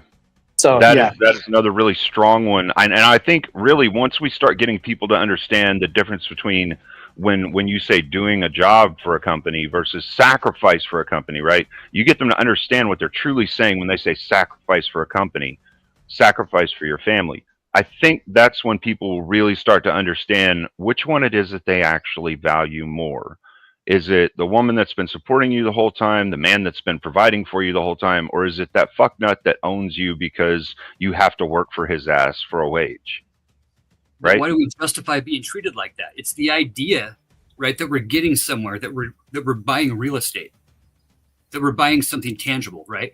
Something real, because ideas, right, aren't tangible products. We have unmanageable expectations. Oh, hold on, sir. Ideas are tangible products. They are results. IPs have results, and the results are tangible. Those It's products the idea that we want the white picket fence and the yellow house and the 2.5 kids. It's the idea that we're shooting for, why we sacrifice no racism while I'm in charge by corporations. So Sasquatch is right. Ideas are actually intellectual properties, are real things. However, they materialize in the real world. They have to meet at some point. Now, what I'm saying, though, I think both of you guys can meet in the middle on the fact that, you know, we can live in a material world. We just can't be material people in this world. That's what I think both of you meet on, right? All right. So what we're all speaking about is time. We all have a limited amount of time to invest in our own desires and our own results. And if you don't apply that time properly, you will lose out on the life schemes and the various availabilities of life. I mean, so what are you willing to do? Are you willing to sacrifice when you are young in order to benefit when you become older? And have all of you young people out here who haven't done it yet cuss us out and tell us we're pulling up the ladder behind us just because we're trying to tell you what you need to do, and you're saying, no, I can go to the gym and be a bodybuilder tomorrow. And that's not how that works. You have to first do the work, then you get the respect, then you get the results. Yeah, steroids aren't just going to get you there overnight. I know for sure. This is actually a phenomenal example of it. When we talk, this is a bastardization of what the gym is. Steroids are a thing. Steroids do work. You can get those results. You can also sell drugs and go to jail. And that is virtually the same effect that you're having when you're using steroids to become a bodybuilder. You sell drugs, you get a massive influx of cash, and then you have to pay the freaking price. I actually really like the example that you just brought up of the gym. When we're talking about bodybuilders, bodybuilders aren't what people should be striving for. You shouldn't be going to the gym to go be a bodybuilder. You should be going to the gym so you're able to be healthier, you're able to pick up your kid without throwing out your fucking back when you're 40. You should be going to the gym to be able to make people more be able to attract women more so. Be healthier so you don't die of fucking heart disease at 65. You shouldn't be going so you can be the most ripped person and get fucking your back destroyed so you're in a wheelchair at 60, sort of like Ronnie Coleman. This isn't the ideal we should be striving for. It's a bastardization of trying to isolate this out, to take the gym as the ends itself rather than the means. This is what we're doing with money in the first case. I'm going to push back against that just a tad bit, okay? The two things that you just said. I don't think that we should make it a prescription, but I also don't think that we should say that it shouldn't be a prescription. I think it should be a gray area. And what I mean by that is, like, I think that option should be available if it's within somebody's reasonable means to do this, right? I'm not making a justification for it. I'm just saying it should be gray area. Well, I'm not saying yay or nay, but I don't think we should absolutely demonize it. Your second point that you made was that you should be able to, you shouldn't do this to get a girl. First of all, if you're a bodybuilder or making a lot of money, you have a lot of discipline with something, it's actually going to weed out a lot of women, because a lot of women do not like boundaries. They don't want discipline around. They look at me, they're like, oh shit, I have to eat right. All this other shit. Actually, it's going to be the opposite what you think it is. I know from experience. I'll tell you this right now. They're going to be like, well, he doesn't fit my dynamic of lifestyle. I have to change. You know what? I'll pass. I'll pick dad bod over me every day. Self-filtering feature. These people will filter themselves out when they realize what they have to do to be around you, to be with you. When you're putting forth the dynamic of self-improvement, the dynamic of getting more money, doing the hustle, putting in the work, there's a lot of women out there that just aren't going to put up with that lack of time. Well, Sasquatch, this goes to my point back to houses.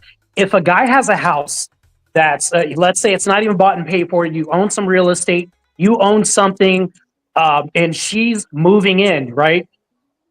It's your house. You're the head of the household. There's a hierarchy. I think that when we go to this nonsense of like, oh, well, she could put in with it, this and that. I'm not demonizing, by the way. Let me take out the word nonsense. Actually, I shouldn't say that because I want to be as neutral as possible so we can be open-ended. The reason why is so that way there can be some hierarchy. I don't believe in partners in a relationship. There should be a hierarchy. I think in hetero relationships, we take in the word partner because they can't use husband and wife. And we've used that and adopted that in our relationships and said, oh, we're equals. No, we're not. If somebody breaks in the house, I have to defend my house, and I am the head of this house. And I think that all of that kind of backs up what I'm saying. It's not an absolute. I'm not making that. But I'm just saying, if we're going to put discipline into something and effort, women will respect that. But they're also going to have to adhere to some functions that they have in their role. I think that makes a lot of sense to me. Do you think that there can be multiple hierarchies? So just like some hierarchies, the woman's at the top, some are the man's at the top? You're going to have hierarchies as far as like, I mean, I'm going to be really pedantic here. She's going to give birth. Yeah, of course, there's like an absolute here. And if anybody's on the panel that thinks men can have birth, of course, have at it. I'm going to disagree with you all day. But as far as hierarchy, women buying houses right now than there are single men.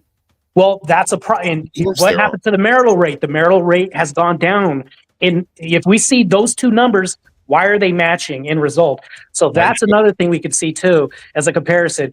Also, furthermore, when you going back to the hierarchies, if we look at hierarchies, I do believe in a patriarchal structure. I'm a patriarchist, right? It makes sense to me.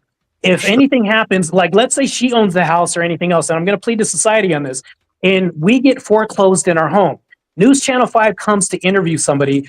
who are they going to hold the microphone up to as to why we got kicked out? Today Me. they hold it. No, sir. No, sir. Today they will hold it up to your wife. They will interview your children. They will leave you out of the entire equation because you're a male. They're not interested in what you have to say. Well, they're going to say the husband's at fault. They're going to blame it on the man all day. That's societal. We've just been historically. I gotta say it's not 100% true. All right. Now I will say there is a little bit of a push in the more feminine direction as far as the courts, but it's not always where they just won't listen to you at all as a man, right? Like I got my kids because my ex was horrible with them. She didn't show up to any of the hearings throughout the whole court process, and tried to withhold my kids from me for over a year and a half. Yeah, I'll say that it does lean more towards women, and it does. Cleaner, I think you're making a different argument here. Well, no, what he was speaking to and what I'm speaking to is in society. The whole first, you or your wife society does. Yeah, but courts and society are two different things. If News Channel 5 comes to me, they're really not. When we're talking about this, we're talking about an overwhelming concept where people will support females more than they will males. We definitely see that. Well, no, that proves my point. They're going to blame me for us being foreclosed in our home. They're going to say, well, she couldn't have done anything wrong. That's what I'm saying. Right, they may do that, and I'm saying, like I'm speaking to that right now. I'm telling you, yes. Okay. This instance that I had, they did end up listening to me, but it was because they didn't have the choice. Because she never showed up, right? So they do lean towards that, but they will listen to me. Who filed first? Dusty, we can hear you, man. Who filed first, Cleaner? You're still kind of tearing a little. Who filed first? That's on your side, bro. Oh, It's clear over here. Yeah, he's asking you who filed first. I did. Oh, you did? Yeah, I did. Powder, he says he filed first. I hear him. Yeah, Okay. she was horrible to the kids, and she spent all of the money that I made in the first couple of years that I was making a hell of a lot of money. I didn't have enough money for my kids for Christmas. For divorce? I didn't have enough money for my kids for Christmas, and that, like, with what I made that year, that shouldn't have happened. That's ridiculous. Did you file for custody at the same time you filed for divorce? No, I filed for custody. That's why. The courts aren't biased against you. You're being a victim, but that was your own error. No, I wasn't saying anything about being a victim.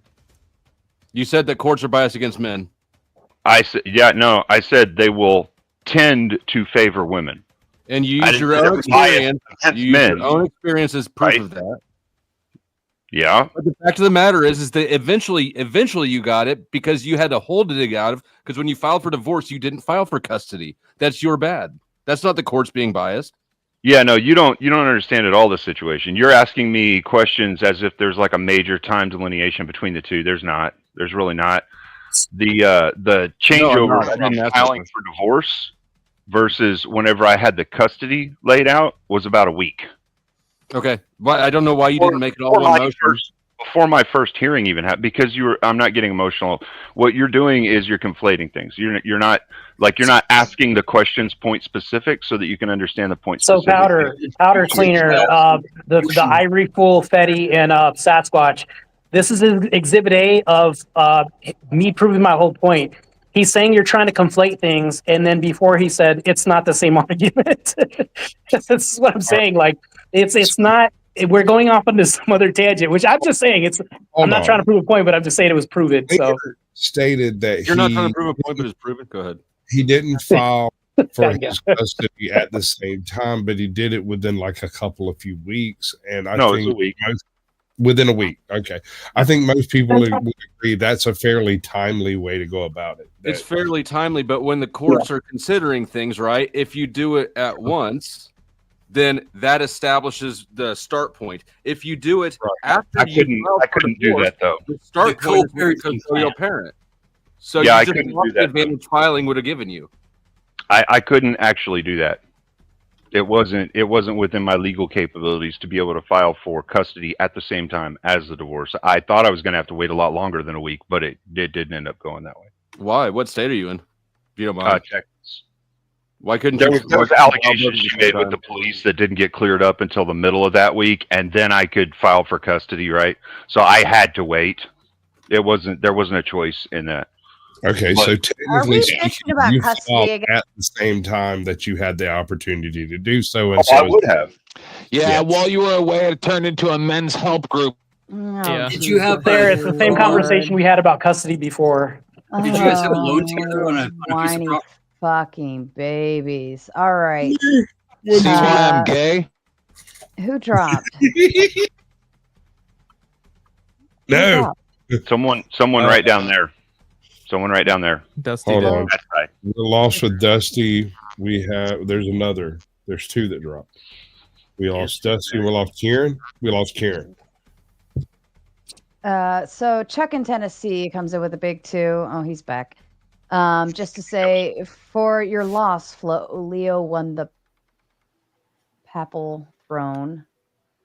And then Nate in with the big 5. When will the debate begin again? Here's some money for having to repeat yourself. So the debate between Mr. Marte and Rachel Wilson versus Radical Coder and Soy Pill.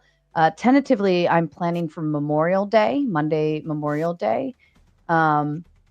I'm waiting on. Oh, he must be having Wi-Fi issues. If you use that $200 that Mike23 sent you, you can get better fucking internet. You retard. All right, so They need my consultation. apparently so. So that is tentatively scheduled for Memorial Day.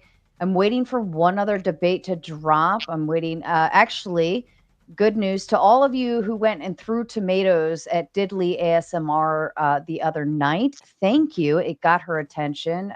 We have connected, and we should be able to. I'm trying to get a debate scheduled for her for not this coming Monday, but the next Monday. I just need her to connect back and forth a little bit more often. John, huh? I said Diddley's a good debater. It's good. Yeah, I saw her on Modern Day Debate, and I tried getting a hold of her via email, but I guess she's not an email person. So the crowd did what they were supposed to do the other night when we raided her.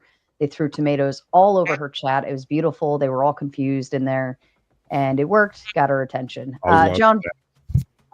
John Beer throwing in the big 2. 10th is going to have Flo's baby. Just wait for it. Oh, what the fuck did I miss? That was only $2. Those don't get read. I was sitting here going, "Oh, she ain't gonna read that disgusting nonsense because it's only $2." But no, you did. So $2, we will read them selectively. So if it's like a big debate going on, If that made you tingle, that's why you read it.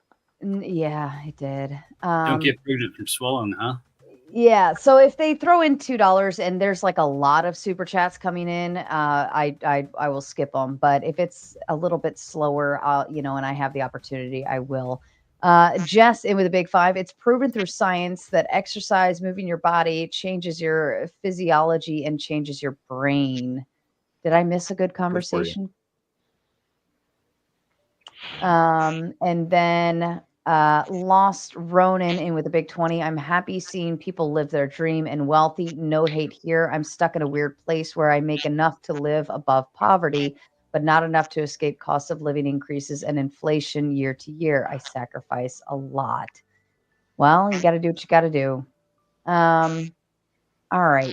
Who's got some feedback coming back? That is usually Orthodox guy, but currently I think it's Ryan. I don't know. No, it's still going. Orthodox, mute yourself. I just unmuted myself. Mute yourself. I've been on mute. La. Yeah, it's you, Orthodox guy. All right, we're gonna do something fun since we have a bunch of viewers. I'm gonna go ahead and kick off. I'm gonna connect because we're in the DGen Power Hour time. So I'm gonna go ahead and kick off the gauntlet, and we're all gonna end up making our shift over there. So the gauntlet is officially now opening up. Viewers, go ahead and start making your way if you already know where to go. Otherwise, I will just drop the link in the chat for everybody to start, all of our viewers to start making their way over there. All right, back to you, panel. Where were we? Think Do we you were want to go being back to the gay topic, or should we with keep talking about men. gender? We were being gay with men. That's the idea. The Ivory Fool, I would like to hear any topic you would like to bring up at this point. Well, I was interested about Section 8 housing and how, like, I was looking into it a little bit, and like maybe there's like some ideas about kind of maybe replicating some of the ways that Section 8 housing creates guaranteed rent for landlords or something like that, and but also thinking about, is there a way that we can reduce like the asset trap, where if you're building assets under Section 8 housing, then you risk losing your Section 8 housing. So I was interested in that too, because I think it'd be interesting to like have like maybe like a savings account that was like just for housing, and then one of the issues like, we have with the system we have in place currently is that any attempt, or even like GoFundMe's or donations or anything like that grants a person a certain level of what the IRS refers to as income, whether it's something that's reliable or not, this kicks them out of various HUD properties, various what do you call them, entitlement programs. With any type of an income, you just suddenly lose all those benefits. Poof, you're living in a house that you can't live in, and you were just fine a few weeks ago. And most people don't realize this when they start doing things that would make them money. It's an income, and they lose their Section 8 status. They lose their entitlement status. And then they're looking around going, what happened? I tried to improve myself. This is a huge black hole in the American system, and I hate it. I agree. This is a big problem. I would just say that like a good way to address this would probably be for like supporting politicians and legislators who are going to rework those systems to ramp up, in a more productive way than having these hard cutoffs that obviously keep people impoverished through various means. So yeah, it might be interesting to look into like which representatives are pushing for those things, see what the letter next to their name is, and like count those up and see, just get a gauge for which party's doing more of that. Might be curious. Would people on this panel be supportive of the government kind of ensuring that rent is paid for people, as long as there was like as long as the renter is committed to building an income toward eventually buying a house, or like an asset, a savings account or something? You're asking for something that would require such a massive amount of oversight, though. You don't understand that, right? A lot of resources, for sure. This is kind of how it seemed like Mike was saying that Section 8 housing was pretty efficient. Like it would in effect cost the American taxpayer 2 to 3 times as much money to have the amount of oversight that would be necessary for people to go through other people's finances and determine whether or not they're increasing their wealth at a proportionate rate so they can get out of being impoverished. You do understand that, right? We already do. I don't know. It seems pretty empirical. I don't know what the exact numbers are. Yeah, we already do. If I may, I gotta take off. I just want to say this one thing. I spent an awful lot of time real poor. I didn't have a cell phone, nothing. I saved my way to owning a really crappy house, and I'm better than most, I guess. I don't think most people want to make the sacrifices that are necessary, and not just that, and not just what you guys have talked about, but like, I watch a lot of really weird YouTube channels. Like there's one guy that owns a septic tank maintenance company, stuff like that. They pay like $30-something an hour. He's always looking for people. Nobody wants to have a rural home that's 30, 40 minutes out of 10, maybe even only 20. Go siphon sewage all day in a pump truck, drive back home. Nobody wants to do that. They all want to work at Google, tell people that they're dumb, eat lattes, and act like they're fancy. So the people who fail, it's their own fault. It's their own fault because they're grasping. They all want to be Kardashians, and I see it here tonight. So, all right, love everybody. Fuck yourself. Bye, 10th. Stub your toe on your way to bed. Thanks for calling out And, those broke bastards, 10th man. Those broke bastards. And to everyone, just so you know what's going on, I've dropped the link in the chat on Raging Tomatoes side. It is now pinned at the top of the chat as well.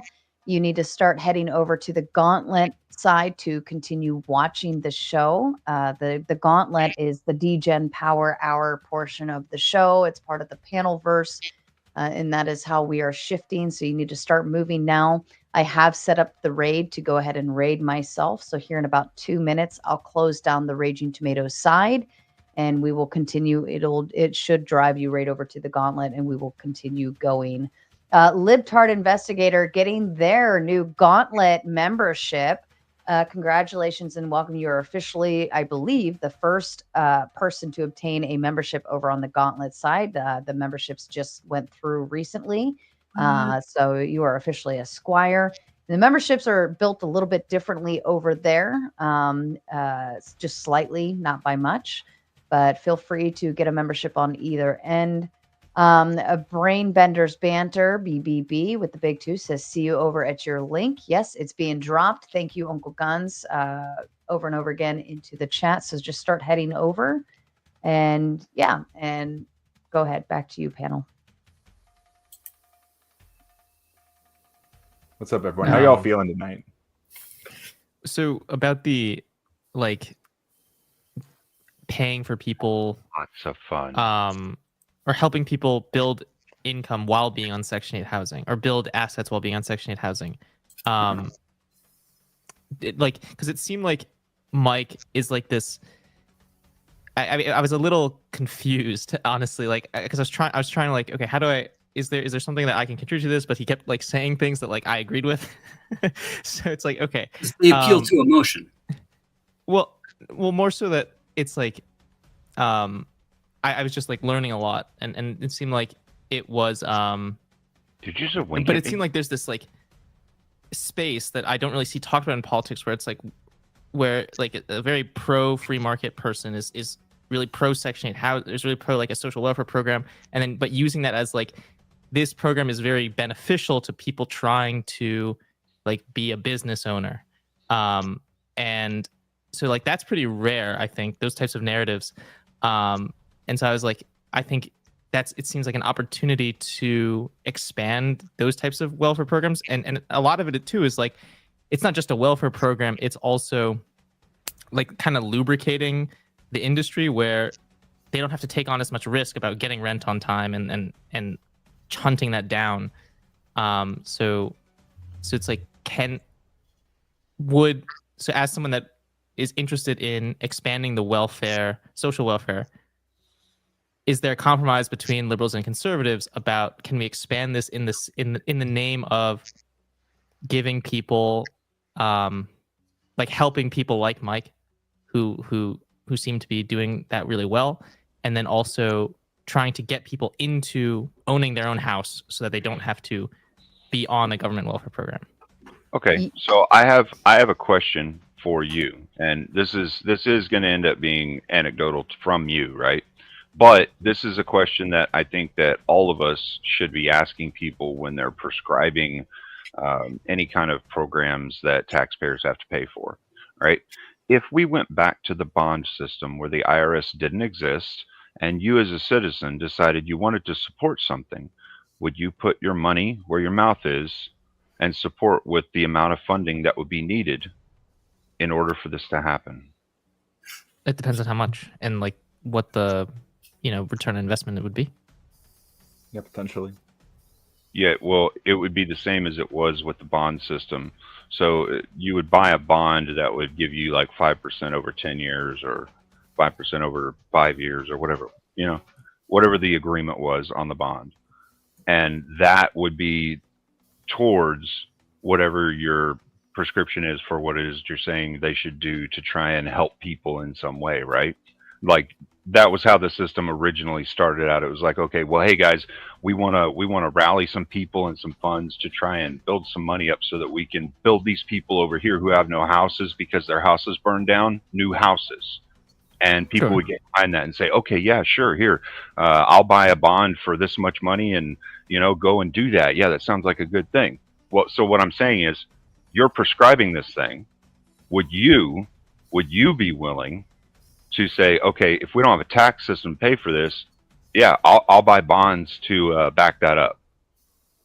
Yeah, especially if it like saved tax dollars elsewhere, because I think it likely could, because There a are lot no of people taxes in this hypothetical. Well, there are, because in this hypothetical, Ryan, I know what you're saying. I can work with Another false dichotomy. Imagine that. And before you go, Ryan, I am officially shutting down the Raging Tomato side. It will automatically raid you over to the Gauntlet, but sometimes the raids don't always work. So I've put the link in the chat. Head over to the Gauntlet now. I am shutting down Raging Tomato. Thank you. Back to you, Ryan. It's okay. I can imagine eating pancakes for breakfast.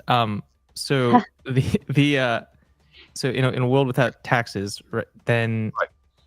Well, so I think I'd be very interested in social welfare if there's no taxes. So I'd be like having to weigh the opportunity costs of different initiatives. And what if social welfare came from someplace other than taxes? Isn't that possible? Where else would it come from? But Charities, see, that's churches. This is the I thing, mean, though. if we're doing bond, that's basically charity. In this hypothetical, and the reason I asked this hypothetical is literally because of the way that Ivory Fool just answered it, right? He answered it in the way that a typical person on his side of things would answer it, right? Well, it depends on what other social things are that are going on that I would see that I'd want to invest in and things like that, right? So that's literally showing you that the value of other people actually prospering and doing well in this world isn't necessarily the most important thing to him, right? So what do you mean? What I'm saying is, wait, why is that not important to me? Did not. No. I said it's not necessarily. It may be, but it may not be. I'm saying wait, it's not. I thought that's what I'm trying to optimize for by weighing the cost and benefit. Yeah, right. Versus other things that could be proposed by legislation, right? Do you understand the concept of philanthropy? You get what I'm saying, right? You understand what I'm saying? I'm saying it may or it may not be, but the thing is, you're going to weigh it versus all these other things that are going on in the landscape things, right? Because there may be other things that are more beneficial for the entire population of America, right? Yeah, definitely. Okay, understand this is actually what's going on with the tax money right now anyway. What you're saying. Who's tax money? I mean, of course. No, then liberals and conservatives have a different idea of the optimal arrangement. They're delineating where funds should go to do the most good. Yeah. So into the ocean makes a lot of and I don't say they're always doing that. Of course, there's some corruption and some bullshit that happens, right? Sure. But I would say sometimes they make stupid decisions that are based on emotion rather than objective reality too. We can't even pass school levies. I'm not appealing to emotion. I'm not. I'm